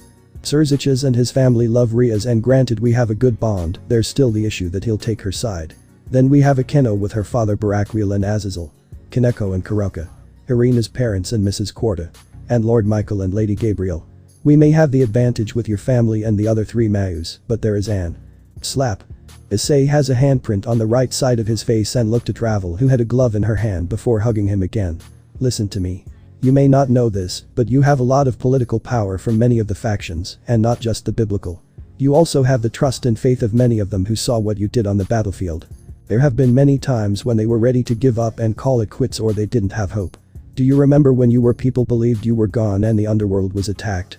The people of the underworld and many of the peerages were being overwhelmed by the monsters, and many of them lost hope. But in that moment when we were all about to surrender and give in to fear, we were blessed with a hero who came and saved us. She let him go and went to the window and gazed outside at Shinto Teito before looking back at Issei. That hero was you, Issei. You came and were the one who repelled the forces of Chaos Brigade. You came back and brought our light and hope back to the Alliance. Without you, all of us wouldn't be here today, so even if the world turns its back on you or them, know I'll stand by your side. No matter what. Issei was shocked until he laughed at himself. He got up and then hugged her with so much strength. Thank you, Ravel. I don't know what I would do without you. He kissed her and finished the last of his work before he put his pen down. Alright, now that work is done. Let's go home and get ready. The two walked to the elevator and hit the garage button. As the door closed, Issei was stretching his arms to relax himself. Tonight, we have many important people coming, so let's make sure they feel welcome. Ravel nodded with him. Agreed. It'll be a night they won't forget. The two headed to the garage and got in the car before informing the inn they were on their way. Haidu Inn. Mia and many of the other Sekirei were putting the finishing touches on the table and prepared a feast before they heard the door opening to reveal Issei, Ravel, and Kacho. They waved hello, and everyone welcomed them back as they were finishing the dishes for the course. It's good to see you, Issei. We're almost ready and it's best that you take a bath so you can feel relaxed. Issei nodded and kissed Mia before heading to the baths and got ready, while Ravel decided to help finish the meal before getting ready as well. Issei came out in a formal suit with Undine behind him, and the young man smiled as he looked at his daughter with a smile of joy on his face. He had broken the news about the girl's birth to her, and the young dragon was surprised by what she said afterwards. Daddy is daddy. You took care of me and gave me a home. A warm place to sleep and food in my belly. You helped me use my power and taught me so many things. It doesn't matter that I wasn't born like most children, I'm still alive and I'm a Haidu. So I'm already part of the family. Issei was so surprised by his little girl that he gave her a big hug and played with her for the rest of the day. Since then the two enjoyed playing with each other, and the two have truly bonded very well. Like a real father and daughter. Undine was basically a little angel, but a little mischievous in her own way. She always enjoyed pulling small pranks on others, and once she got her laugh and she helped clean up her messes. Kagari and Akitsu were happy that Undine called them different motherly names, so the two could tell who she was calling. Undine called Kagari Mama and Akitsu Mommy. It actually made the fire and ice duo very happy. Kagari accepted the title of being her mama, and Akitsu has a big smile whenever Undine called her mommy. Issei was happy for the two for getting along with his little girl, before the door opened and an old friend appeared. Bali was in front of the door with the raider duo and his team of Kuroka, Biku, Arthur and Lafay Pendragon. Azazel and Barkwheel were behind the two and came inside. Azazel saw Issei standing next to a beautiful purple-haired woman in a purple kimono, which somehow enhanced her natural beauty. The playboy gave him a thumbs up before Barkwheel smacked him on the back of his head. Issei laughed before playing host. Welcome to the Haidu Inn. Come in and take off your coats and hats, we'll take care of them for you. It was chilly out that night, so coming into a warm inn really made everyone's day. Andor and Panacea came and took the coats off of them before they put them away on the coat rack. Azazel and the other guests were surprised by the feast before them, and a few of them were very impressed by the display. So impressed that Azazel tried to grab a chicken leg, but something flew in the air. Whoosh. Bam. Ow. A ladle flew from Azazel's head to Mia's hand, and she had a small smile on her face with her eyes closed, but a giant dragon was glaring behind her. It was so terrifying that Azazel might have tinkled himself a bit. That's scary. Issei smiles at his queen and wife before calming her down and helping her to the table. Bali stifled a laugh before the door was opened by Kagari, who welcomed the next guests. It was Surzich's Lucifer, his wife Graphia still in her maid uniform, Milika's Gremory, and Lord and Lady Gremory. They came in and after them were a few more individuals. A young man appearing to be in his mid-20s, with light blue eyes and green hair that was slicked back. He had a mysterious aura around him denoting power and secrecy. He was Ajuka Beelzebub, current Beelzebub and head of the Department of Technology of the Underworld. Next was a beautiful girl appearing to be in her late teens with black hair that flowed down her back and blue eyes. She also had a childlike body, albeit with large breasts. She wore a green business suit, but it did not hide her figure. Her personality was childlike, but it was really nice having her around. Her name was Serafo, current Leviathan and head of foreign affairs. Not long after another magic circle made its appearance, this time on the inn. An uncomfortable energy for the devil spread around the entirety of the inn.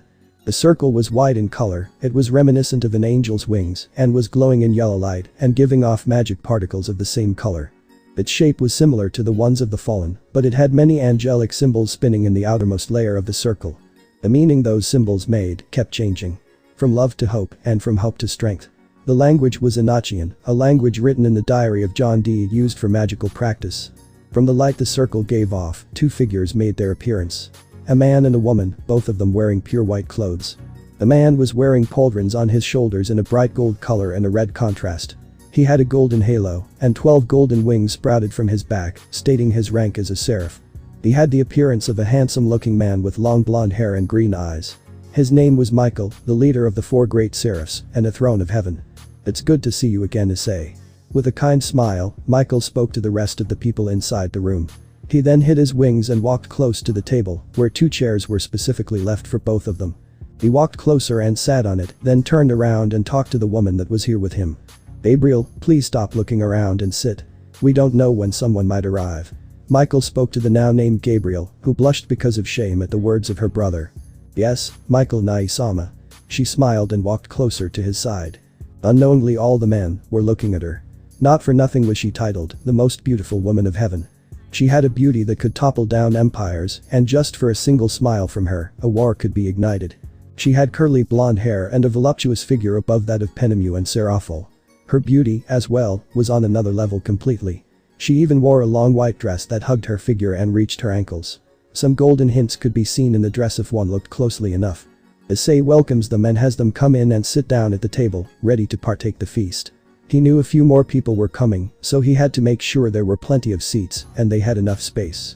A magic circle materialized inside the inn once again, but this time it looked different. The former circles were horizontally against the ground, but this one was vertically opposed to it. Many Norse runes accompanied the circle and were all over it, shining and spinning. However, at one moment, the runes stopped moving, and the magic circle opened just like a double door. An old man came from within it. He looked like he was in between his 80s and death. He wore a gold and blue monocle on his left eye without the addition of the chain, completely covering the entire eye. He had long gray hair and a matching beard. And wore a robe which was short and had a blue and gold lining on the top and bottom of the collar, the sleeves and at the front of his robes, all the way down to the bottom of the id. The rest of his robe was white, with matching shoes. He also had a golden and black hat that was similar to a crown. He looked at Issei before laughing and walking over to him. It's good to see you again, my boy. How are you? Issei nods and shakes the old man's hand. I'm doing well, thank you, and don't worry about Roswis, I've made sure she didn't cause an accident. A yell erupted from the kitchen. It was one time. Let it go already. A laugh erupted after the yell. Come on, Mrs. Valkyrie. No need to be embarrassed. Especially after what you did to your pillow when you were. Karasuba left the kitchen as she swallowed what was shoved in her mouth, and Roswis had a deep blush on her face, but didn't say a word before going to the table and sat next to one of the others. Auden laughed as he saw this and sat next to Roswis, but before he sat down, Issei grabbed his arm and gave him a warning. Remember, the girls in my peerage are my mates. So please control yourself, alright? Auden felt fear as he looked at the dragon before Issei went to greet the next group as another circle appeared. No, not a circle. More like a crack appeared on an empty space at the side of the inn, emitting immense heat similar to that of the sun. The crack increased in size and was further expanding. It was completely red in color and shined with an orange-yellow light. Heat irradiated from the center part of it, making everyone sweat. Soon, 3 figures made their appearance, 2 of them well known while the last, not as much. They were 3 women, beautiful in the whole sense of the word. Among them, there was a black-haired beauty with 2 tails and an air of elegance surrounding her. She wore a black and gold kimono that parted down her legs, showing the beauty of her white skin. Her hair was flowing freely down her back and covering part of her shoulders. The kimono she wore was open and showed a glimpse of her beautiful breasts, just enough so that it didn't seem vulgar. She was Kuroka, the new ambassador of the Imkai. "Naya, we're here." It seemed that her playful attitude still remained, but it appeared to be more controlled. She quickly stepped out of the crack and walked at the table, right towards 3 chairs that were at the side of the fallen angels. She walked and sat down on the left chair, all eyes still on her. "Kuroka, please wait for a second. We should at least greet Issei for inviting us to his home." The second figure inside the crack walked out of it. She was an extremely beautiful woman with a voluptuous figure and very long blonde hair with matching eyes. She had very delicate facial features, and her eyebrows were cut very short and round. Her hair was tied in a loose ponytail, reaching all the way down to her legs that end in a spiral with taut bandages to keep it in place. She also wore a shrine maiden outfit, but this one was golden in color, revealing to the luck of all men present, a great part of her assets. She was Yusaka, the current leader of the Imkai and a Kitsune no Kami or Divine Kyuubi. "Yusaka, let Kuroka be like this. Always being tense makes my shoulders sore and makes you look older." The third woman spoke with a relaxed tone of voice. She appeared to be quite carefree. She was a woman in her late 20s, with bright red hair similar to flames. She wore her hair in a wavy side ponytail with side bangs that came down her right shoulder. Because of the size of her bust, it appeared to rest only halfway down her right breast. She looked extremely beautiful, and her golden eyes seemed to shine like flames. Her clothing was a traditional Japanese kimono that, similar to Kuroka's, was open right at her legs, letting her flawless white skin be seen. The color of the kimono was gold, and designs in the shape of small suns could be seen all over it. Her obi was mainly red with a hint of black, creating a contrast that accentuated her slim waist. A small, hand-sized mirror floated behind her. It was pitch black in color, and around its circumference, it had different blue jewels. The woman was the second god to arrive. Her-in-chief of Japanese mythology, Amaterasu. Goddess of the sun and an extremely powerful woman, being among the top 20 of the world ranking. The mirror behind her was the Yata no Kagami, capable of reflecting any kind of attack. A treasure of Japanese mythology that specializes in defense. "Yes, Yusaka-chan. Just like A-chan said, you need to relax, Naya." The comment of Kuroka and the giggles of Amaterasu made her pop a vein in anger. Before she snapped, Amaterasu stepped in. "Nin, Yusaka. We have more important things to do, so please relax." While moving her hands, Amaterasu tried to calm Yusaka. "Amaterasu-sama. You're too relaxed, exactly like Kuroka. Please take these matters more seriously." Yusaka tried to scold Amaterasu, but she just smiled and tilted her head. Getting another tired sigh from the Imkai. Giving up, Yusaka walked close to the table and sat at the right chair, leaving the center one for the sun goddess. The 3 sat down and talked among themselves, but soon enough Amaterasu spoke to Issei. "We do thank you for inviting us, but we are a bit curious as to why, not to be rude or anything." Issei waved it off. "I completely understand. It's not every day that the White Dragon Emperor comes to your home and gives you an invitation for a special dinner hosted by my peerage and myself. But still, it's a pleasure to hear you could come all that way, but I'm surprised that little Kunu isn't here with her mother." "Hiya." Issei turns around to catch a little girl by her leg, and she giggles as Issei looked at the young fox Yaokai, who was like a young child version of her mother. It was Kunu, heiress of the Yaokai faction and Lady Isaka's daughter. Issei put her down before hugging her and Kunu hugging back. "It's good to see you again, Issei." Issei kissed her forehead. "It's good to see you as well, Kunu, you making sure Kuroka stays out of trouble." She did a cute tiny salute as she spoke. "Yes. Kuroka hasn't caused any trouble lately for my mother, but there's a lot of weird noises coming from her room sometimes at night, and not the good kind." Issei and Yusaka looked at the cat-like woman who was blushing, while some of the men were laughing at her expense, until Issei looked at his watch. They should be here soon, they always enjoy a flashy entrance. Minutes flew by. Some talked amongst each other while others stayed silent. But soon the sound of the rumbling of thunder was heard. The atmosphere felt electric and the air heavy. The muffling of thunder was heard closer and more loudly, and in the middle of the room a lightning bolt struck the ground. Sizzle sizzle. After the brief splendor 2 men could be seen. The first man had blood-red clothes similar to a toga. On top of it, he had a white mantle with gold embroidery, many different Greek letters were also on it. He wore a golden crown on his head, and many white jewels accompanied it, as well as brown sandals that reach halfway through his calf. He looked like a handsome man with long blonde hair with a goatee and bronze eyes. The emotions of his eyes were excitement and a little bit of happiness. He was the king of the sky and thunder. Zeus. Well, I have arrived. Zeus screamed, making the entire hall tremble just because of his voice. He looked extremely confident and happy, maybe because of the invitation that was given to them about a feast with beautiful women. Since the war finally ended and the end of the world passed, he no longer needed to worry about anything, so this game was his greatest wish, but he also wanted to enjoy the invite and give his thanks to the young dragon. Brother. Please calm down, you are not here alone. We should show the greatness of Olympus. The man that came with him recommended. He had a friendly smile on his face, and even a perverted light could be seen in his eyes when he looked at the beautiful women present. He had a well-built body towering over 2 meters, even bigger than Zeus at his side. He wore a white toga covering his left chest and the same sandals as his brother. On top of his clothing, armor could be seen. It was covering both arms, his right shoulder and a little bit of his chest. It was a deep blue in color, and that suited him rather well because of his short blue hair that only reached his shoulders. His eyes were a lighter tone of blue similar to the sky, and metallic gray trident rested on his back, emitting a menacing vibe. He was the god of the oceans of the Greek mythology. Poseidon. Hahaha. You're right, brother. I only got excited because of the many people here. Zeus pretty much screamed his answer, getting a tired sigh from Azazel and Cerziches. Both of them were the ones that knew the pair of brothers the most. Haha. Well, I can't blame you, just look at all the beautiful women present. It would be an insult to not become excited. Poseidon commented as he looked at the woman. He looked closer at each of them, only getting angry looks from each of them except Gabriel. Mia and Karasuba had their swords drawn with a matching aura radiating from them. At the increase in killing intent, the god of the seas sweated heavily and turned his whole body around, his face pale. Angry women were the worst possible threat in the world. Hahaha. Look at you. You look like a scared little animal. Azazel laughed once again loudly. True brother, it seems you still have a trauma with women. Hahaha. Zeus laughed once again, accompanying the fallen in his mockery. HMPH. You sure are one to talk, brother. Hera doesn't even look at you. Zeus froze, his previous excited look froze with him as well. DFFFT. Azazel laughed at Zeus. And you as a boy, at least I am not single, and no woman leaves me after a night. Poseidon hit the nail right in the head. DFFT. Haha. Hahaha.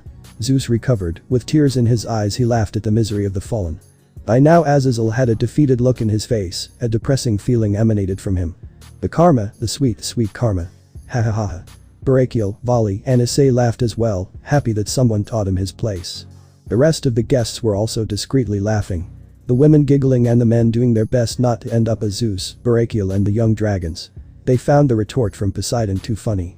Issei was happy everyone was having a great time until one last portal was opened and the circle had the same heat as the sun. Emerging from it stood 3 individuals. All which Issei had personally met but not the last one. The first was a woman who looked exactly like her daughter, Ravel, but in her early 20s with the same blonde hair and blue eyes, with the only exception of her hair being done up very high with ornate hair decorations. She had a royal red dress that hugged her body and showed her power and beauty. The second was a tall and handsome young man in his early 20s with short blonde hair and dark blue eyes. His outfit consists of a burgundy blazer with gold embroidery on the right with matching pants and black dress shoes. Underneath his open blazer is a white dress shirt that is not fully buttoned, just one button short, giving a slight view to his chest.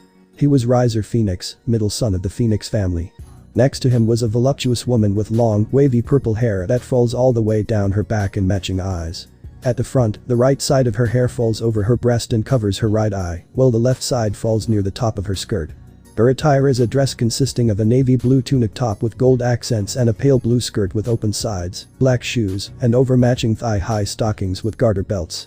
The top reveals much of her cleavage and is held with a gold choker with blue and red jewels. Over this, she wears a white overcoat with black and gold accents and matching pauldrons. For accessories, she wears a black headband with a red-orange jewel over her forehead to keep her long hair in place and wields a staff-like scepter in battle. For cosmetics, she had purple lipstick and nail polish, matching her eyes and hair. She was Ubeluna, aka the Bomb Queen and Riser Phoenix's queen. Riser saw the dragon and walked over to him before extending a hand. Pleasure to see you again, Issei. Issei smiles as he shook his hand. Good to see you as well, Riser, and it's good to see that you and your family is doing well since the war. Please sit and relax. Dinner will be served shortly. Riser and Ubeluna nodded before sitting at the table with the others, before seeing Ravel talk with her mother, and she seemed to be happy with what they were talking about before they made their way to the table. Issei went to the head of the table and got their attention. First off, I would like to thank you all for accepting my invitation and joining me for this business dinner, but first I believe you all must be hungry, so let's get some food on those plates. He whistled as if signaling someone and the doors burst open with Yume and many of the other Sekirei came out with different carts of food. The smell was so good that a few of them were drooling at it. Yume and the others bowed before some of the most powerful beings and placed food on their plates. Odin, Zeus, Azazel tried to get them to blow on their food to cool it down until a glare from Issei put them in their place. Seeing the intensity of the aura, they decided not to test him. Issei gave a smile in thanks. Surzich's, Milica's, Michael, Gabriel, and a few of the others were surprised by this new side of Issei. The mannerisms that he displayed were thanks to both the training at the Grimoire Mansion and a few lessons from Ravel and Mia. As everyone ate their meal, they were happy to meet outside of work and preparing for the game, but some were a bit curious why Issei invited them in the first place. Issei decided to begin with a bit of small talk. So how goes the preparations for the games? Ajuka was excited since it was under his name. Well, until Azazel stole his thunder. Everything's running smoothly and we should be ready I'd say in a month, but I've got to ask Issei. How in the world can you afford this inn and make it look like a 5-star hotel? Some of the members were a bit curious. Well, it has to do with having the right connections, and this place was originally an inn, but Mia and I had a conversation about how we should try to improve a few things, but still keep the homely feeling that this inn still has. It also helps that I'm in charge of running things at MBI now. Thanks to Ravels, Matsu, Kachos, and my scientists. Including my other Sekirei working there to help the city. Azazel did a spit take and coughed until a tiny hand hit his back as he looked and saw Undine patting his back. Are you okay, sir? Azazel nodded and then asked his question. You're in charge of MBI. How? The chuckle brought his attention to Karasuba enjoying some meat and answered his question. That simple. He's the one who won the Sekirei plan and killed the bastard Manaka after he went out of control, thanks to Vali's old man. Many looked at Vali who said. Rizavam. Long story. Many accepted the answer, but a few were curious about what took place, but Milikas broke the silence with a question that shocked them. Big brother, who's that girl on your lap? Many looked at Issei and saw a girl wearing a maid outfit, but what caught their attention the most was her hair and eyes. Half of her hair was white and the other half was red. Her eyes were also mismatched since the opposite colored eyes were on the opposite side of her head. Issei pat her head and rubbed it, making her close her eyes and sigh in happiness as her father gave her love. Well, she's actually my daughter. What? Issei covered his girl's ears as the yell echoed across the inn. She's only about 7 years old, but she's a bit smarter than most kids her age, since her mind aged a bit faster due to her genes from her mother's side. Surzich's asked the million-dollar question. Who's the mother? Undine went over to Kagari and Akitsu. Mama Kagari and Mommy Akitsu. And my daddy is him. She pointed to Issei before hugging her mothers before going back to Issei and hugging him. Many of the girls awed at the daughter and father moment, while some of those who have children shed a few manly tears as they remembered the good old days of taking care of their children before they grew up. Issei smiled at his little angel before he saw Milikas and Kunu were done with dinner before he had an idea. Grafia. Yusaka. Would you mind if Undine showed Milikas and Kunu around the inn? And before you ask, Akitsu and Kagari would be more than happy to keep an eye on them, right girls? Akitsu and Kagari nodded. We would love to look after them, but only if it's okay with you. Grafia and Yusaka looked at the two, and their eyes were begging with excitement before they both sighed. Alright, but tell us everything later, okay, and do what they say, understood? The two nodded. Yes, Mom. They got out of their seats, and Undine joined them before moving with Akitsu and Kagari for their tour of the inn. Issei sent a thankful smile to them as they led the children away. Issei then looked at the other and noticed that a majority of them were done. If any of you are full, we still have dessert, so please be wary of this. Many of them really enjoyed their meals, while some of them were a bit curious about the point of the meeting, but they held their questions until they were done eating. After the meal, everyone was famished and the kids enjoyed the dessert with their dinner, and this time Roigun asked if she could take the kids to rest in one of the other rooms, which their mothers and fathers agreed before she escorted them out. The dishes were cleared, and many of them sent their thanks to the women in Issei for providing a wonderful meal. A few of the single boys tried to give them their phone numbers, but they were either politely declined when flashing their rings or took the paper before disposing of it in their own way. Karasuba made them piss themselves when she slightly drew her sword out of her scabbard and put it back in before the paper was shredded to pieces. Many sweat dropped at the skills behind her swordsmanship. Don't underestimate her. Issei decided to let them relax before moving on to the main point of this meeting. I would like to thank you all for being patient with me until the business part of the meeting. I do have a few announcements along with some good news and some very unfortunate that might be a bit too much for a few, so please do control yourselves. They heard the seriousness in his voice until a screen appeared behind him. I would like to introduce to you all a new way to take care of the biggest issue many of us leaders have to face every day. Paperwork. Many cringed at the thought of the endless stacks of paper with so many ridiculous requests until they get to the important matters. Issei saw this and knew he reeled them in. My scientists have developed a way for this crisis to be averted, and that's actually thanks to this new system that can go through all of the paperwork and analyze the paperwork and separates it into piles that are actually worth looking into or for those that were junk mail. It took some ingenuity along with many trials and error, but they were able to work out the kinks and make it work. I would like to extend this to the underworld, Grigori, Heaven, and many of the other factions that have to deal with this type of work every day, but for a fair price. Surzich's business instincts kicked in and he asked. What is it? Issei put his hands in front of his mouth and his elbows were on the table as he stared into Surzich's eyes before he laughed and prepped a small list from his suit. Only a few things. 1. Changing the name of my TV show. I want to show everyone I'm not the same person I was before that I kept shouting off certain words. I have a name in mind if you're interested in hearing it. Surzich's and Azazel nodded before asking. What the new name you have in mind? Issei summoned another piece of paper and threw it to Azazel, who caught it and opened it to read, the Draconic King of the Winds and Wings. He looked at Issei and smiled. It's in.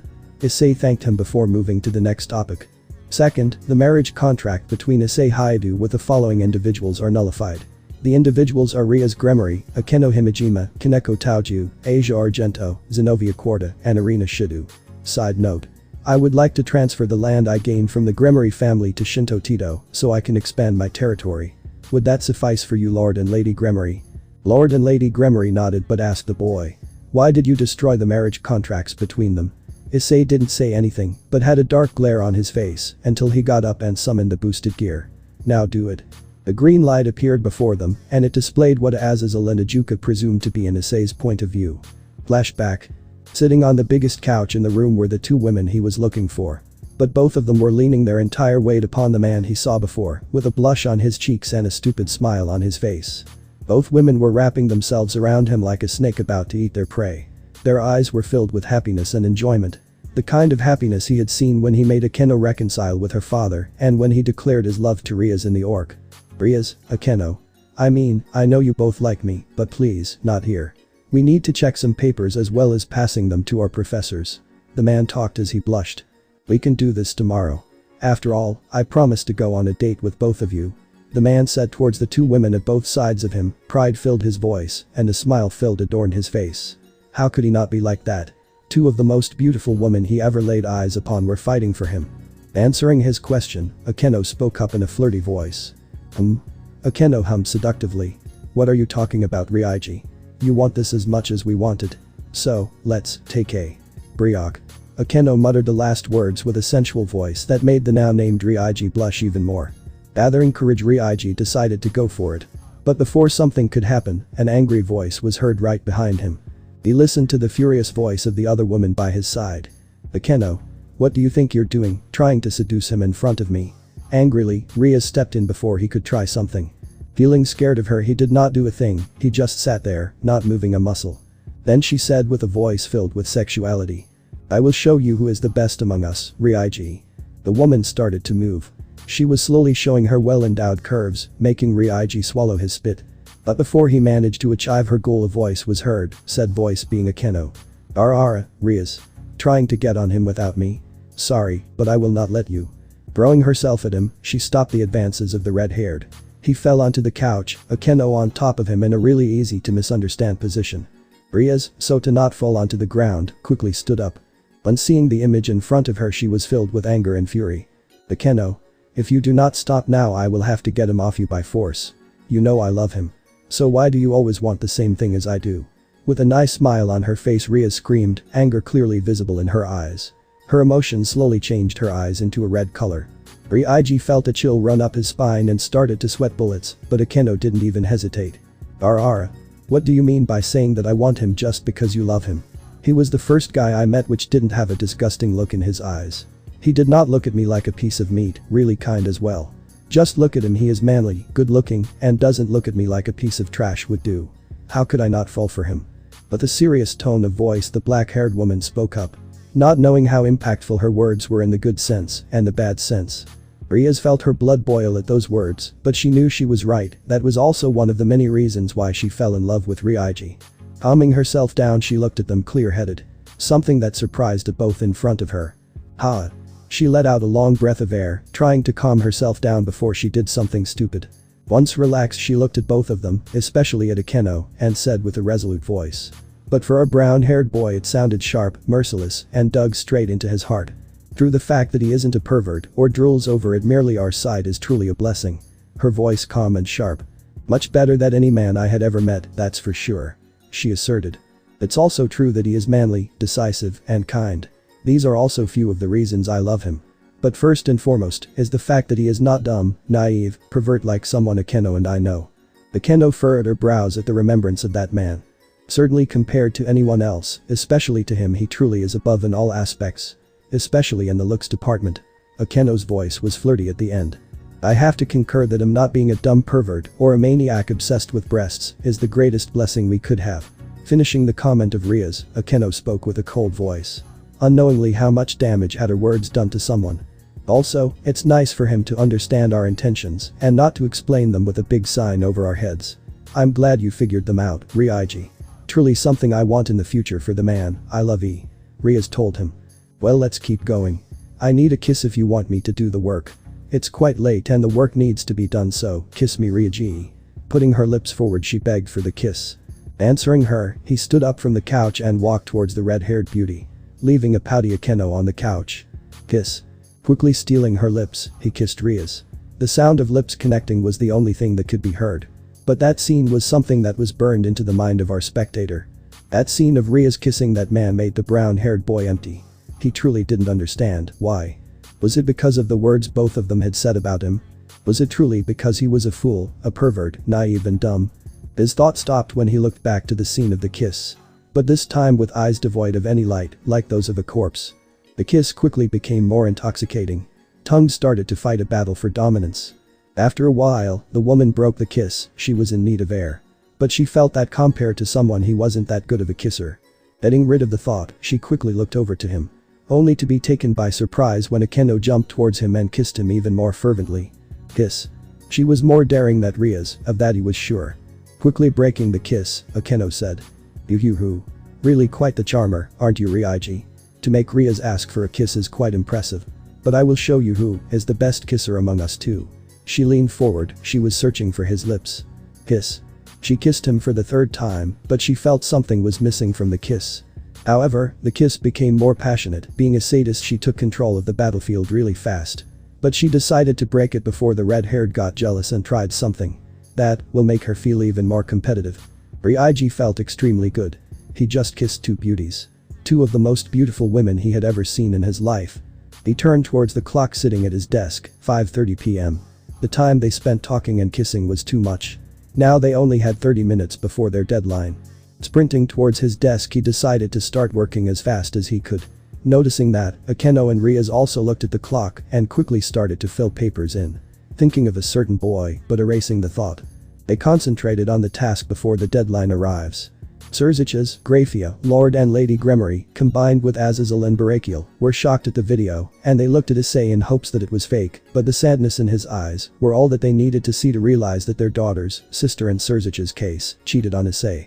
The projection changed to Issei in a park where he hid behind a bush while Asia, Zenobia, Kaneko, and Irina were walking while they were deep in a conversation. Continue flashback. Hey Asia, what do you think of these? Quite beautiful, right? The boy I like gifted them to me. Beautiful, aren't they? That voice was of Irina Shido, the childhood friend of Issei. She was happily jumping around with over 100 roses on her hands, carefully ordered in a couple of bouquets. Answering instead of Asia, Zenobia talked. Why do you feel so prideful? Isn't that a sin? You'll fall, you know, Irina. Besides, he gifted them to you so that you could agree into becoming his girlfriend. Zenobia quickly countered Irina.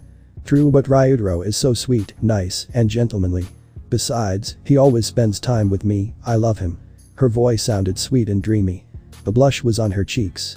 She was bringing both hands towards her face, trying to cover her blush. Looking at her, Asia said. Irina-san, Zenobia-san. It's true that the gifts were beautiful, but still I do not think you should keep saying it. Both of you have boyfriends and I believe that if Ryudaro-san and Saoji-san were to hear you they will start fighting. Shyly talking, Asia gave her own advice. Ah. Both of them screamed at the same time.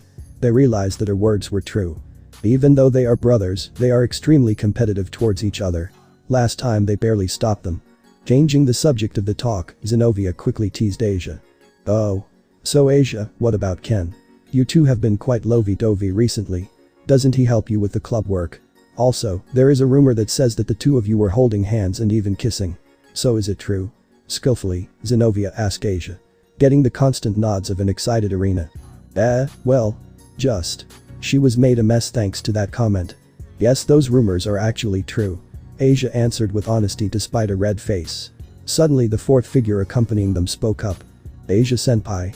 Daring. She was short white-haired girl, she was eating her candy, and her voice was almost without a trace of emotion. In response Asia went even redder and hid behind Zenobia. True Kaneko-chan, but don't you also have someone? If my memory isn't wrong, someone of the same year but from a different class. I believe his name was Hijama. Taken by surprise by Zenobia's sudden remark, Kaneko widened her little eyes. How do you know about that? Stuttering in her response, Kaneko blushed. So the rumor was true. You did like the youngest brother of Saoji and Ryudaro. Irina stated with a face full of surprise. Kaneko just nodded and confirmed the rumors. While continuing their walk, Irina made a question that made the hidden brown-haired boy react. Suo. What do you like about him, Kaneko-chan? She answered at a speed faster than a knight's. He is no pervert. I hate perverts. Especially perverted senpai. He's the worst of the worst, real scum. Blah. Quite the rude words towards Ice-kun there. But I have to agree. I hate how he's always thinking about doing something perverted. Gives me the creeps. She had a face filled with slight disgust. Don't be that cruel towards Ice. Those words made Issei smile slightly. At least, someone cared about him and didn't spit behind his back. However, that smile turned into a scowl. Although he is really perverted and we all hate that about him. He's still kind. So you could say it somehow counters it. Zenobia said, but the stares from Irina and Kaneko and even the slight glare of Asia made her retract her words. Okay. Don't look at me with those eyes. She raised both arms up. I mean sure, he really is dumb and foolish to the extreme, even for me to say. Let's not mention perverted and even lustful. But his kindness was always a good trait. Even though he has much more bad ones than good ones. Zenobia said, but Kaneko replied with a tone filled with sarcasm and scorn. One good, everything else bad. That caused Asia and Irina to giggle and Zenobia to say. That hurt Issei's heart deeply, truly it did. Well, that's true. She said without any remorse in her face. Well, now that we have someone that's not bad to us, you could say that all those bad memories will be gone. The blue-haired said to them. Causing the rest of the girls to nod and loudly say. True, much better than before. As they walked away, they didn't realize they destroyed the last of Issei's resistance. Then flashback. A few bursts of multiple energies filled the room as Gabriel, Michael, Yusaka, Kuroka, Auden, Riser, and Lady Phoenix were extremely disappointed in the girls of how they betrayed the one man who gave everything for them. He fought, bled, and almost and did die multiple times for them, but he never asked for anything in return. He always gave them a smile and swore to take their burdens and place it on his shoulders. Heck, he even asked Michael to allow Asia and Zenobia to pray despite being devils. Issei calmed them down and began to tell them about his adventures in the city and why he wished to sever the contracts with them. Everyone respected his decision, but they didn't mean they weren't going to punish them. Issei noticed this but moved on to the third wish on his list. I would like to create a few buildings in the underworld that would be a wonderful way for the wealthy to spend their money, children to have fun, and teenagers going out more. I want to create a couple of manga cafes that allow anyone but 18 or older for the more mature mangas and to enjoy some lunch or a quick breakfast to start their day. Pachinko parlors. They're basically a casino where an arcade is installed on a different floor so the teenagers can enjoy a wonderful time. The last item on the list is that I want to build in the underworld an amusement water park. That way families can enjoy some thrill and or water rides, and before you ask Surziches, I already checked the budget and after going through my managers, we can make it work. All we need is your approval and we can begin construction immediately. He says this while passing the papers to Surziches who looked at them before looking at his team and saw them nod in agreement. Also because they want the system to take care of their paperwork issues. Surziches looked at Issei and nodded. Very well. We accept the terms. Issei shook his hand as well. Pleasure doing business with you and you don't have to worry about construction, we have a special team ready to get it done in 2 to 3 days. He took out his phone and tapped on a number before it rang. Issei looked at the side and said. Begin construction and make sure there are no civilians in the area. Can't have collateral damage, understood. He heard the reply he wanted, and with the one in charge of the construction, they'll make sure everything is running smoothly. Issei looks at the time and notices it beginning to get late. I do thank you all for coming here for this meal, but I'm afraid many of us still have work to do, but don't worry, the new system will be installed in your offices by tomorrow afternoon, so have a wonderful night everyone, and thank you again for coming out. The leaders came and the Olympian, Norse, and the Phoenix clan said their goodbyes and condolences before they headed out. Azazel and Barakiel offered their condolences about Akeno before heading out. Gabriel and Seraphol looked at each other and nodded before walking to Issei, and they both hugged him. They said they were sorry they couldn't help him in his time of need, but were happy to see him doing good. Before they let go, Gabriel kissed his lips, which surprised Michael and Seraphol, until the Satan Leviathan pulled her away and kissed him as well. Issei's mouth was invaded by Seraphol's tongue before he fought back and dominated her tongue before exploring her mouth. She moaned as the two of them kissed deeply before Seraphol pulled away and smiled at Issei before whispering something in his ears that made him grin in interest. She left with a twirl of her wand and disappeared into her own personal circle. See you at the game, Issei. She vanished and Gabriel vanished after her brother before giving one last kind look at Issei. Farewell for now, Issei. The others disappeared into their own respective portals until it was just Surzich's, Grafia, Amaterasu, Yasaka, and Kuroka. Milikas and Kunu were dead tired in their mother's arms. Issei and Surzich's stared at each other until the Mao Lucifer bowed to Issei, surprising the others. I'm sorry for my sister's actions. Forgive me for not being able to help you in your time of need. Issei put a hand on his shoulder and brought him into a big hug. The two brothers hugged it out before separating from each other. No matter what Surzich is. I may not be marrying Riaz, but I'm still more than happy to call you my big brother. You helped me become the man I am today, so I should be the one who should thank you. Grafia had a happy smile that she saw her husband, the one she saw as a little brother, get along well. Amaterasu was happy the two were able to still be friends, while Yasaka and Kuroka looked at Issei before Surzich's separates from him. Thank you for the dinner. You were a most gracious host. See you soon in the games, Issei Haidu, my little brother. They vanished in a bright red magic circle, and then there were only three left. Yasaka gave Kunu to Amaterasu before walking up to Issei and kissing him. Issei accepted the kiss and reciprocated with more emotion. Kuroka and Amaterasu saw the kiss between them and were blushing from the love between them. Yasaka separates and Kuroka takes over as Issei kissed her back. The Nico was adventurous and slipped her tongue in his mouth and fought him until her ears perked up and twitched in excitement. The two separated with a heavy blush on both of their cheeks as they looked into each other's eyes before they went their way. Kuroka looks at him, and Issei saw what she was saying in her eyes and only nodded in return. Amaterasu opened a portal before the three of them left the dragon's home. A pair of dark hands wrapped his chest and brought him into his home office. Issei was then turned around to see Yahin and Yomi in front of him with some very sexy attire. You have no idea how long we waited for this, Issei. Issei liked what he saw and spread his arms out, and Yomi places herself in his lap, while Yahin goes from behind him and kissed his cheek. There's nothing to report from Kuo Town, but for some reason I feel an interesting aura, but I can't seem to pinpoint it. Issei nodded in understanding and pulled the two in a hug. I'm sorry for making you do these hidden trips, but I have a feeling that something seems off in Kuo, but we can worry about it later. I still thank you both from the bottom of my heart. Yomi hugs his neck and snuggles into it. We'd do anything for you. So don't ever forget it. Yahin takes off his suit and placed it in his closet. Now let's see what kind of weapon you have in that suit. Issei had a wonderful dinner with some of the most powerful people in the world and was about to receive special treatment from his girls. Guo Town. Haidu Mansion. Rainer, in Ria's body this time, was going through her plan to the others. Alright, listen up. Let's go over the plan one last time. Step 1. I take over the pathetic nun's body. Check. Step 2. Bring you two back to suitable bodies. Check. Step 3. Now here's where it gets tricky. She looks at the tubes and sees 3 bodies being made, but all of them were unique in their own way. The first one had Rainer's normal black hair and face, while her breast was around Akeno's, but a few cups more. There was a hint of the power of destruction radiating from the body. The second one was similar to Kalwerner's old body with the same head and hair, but her chest was a bit bigger. Her body was generating holy lightning and holy energy. Finally, Middle's new body was similar to Akeno's and Ria's proportions, but the new body still had her face but more mature. Her body was flowing with Senjutsu as the three went on with their plan. Rainer turned to the others. We need to use bid only our feathers, but we need more power, and the only way to do that is by using their blood give our new bodies more strength. Thanks to a very generous friend of ours, we'll be able to meet Issei as soon as the games begin. Isn't that right, office? The purple-haired loli came out of the shadows and looked at the girls. The plan is still on, and it seems they know about Ria's and her friends cheating on Issei. I can already see Zenobia and Asia being unable to pray because of Michael. Now then, the spell you three used on the girls will allow you to live in them, but once your bodies are complete, you'll need to sacrifice one girl to become the one who gives birth to your new body, while the other is taking away all of their magic, making them weak as a human newborn.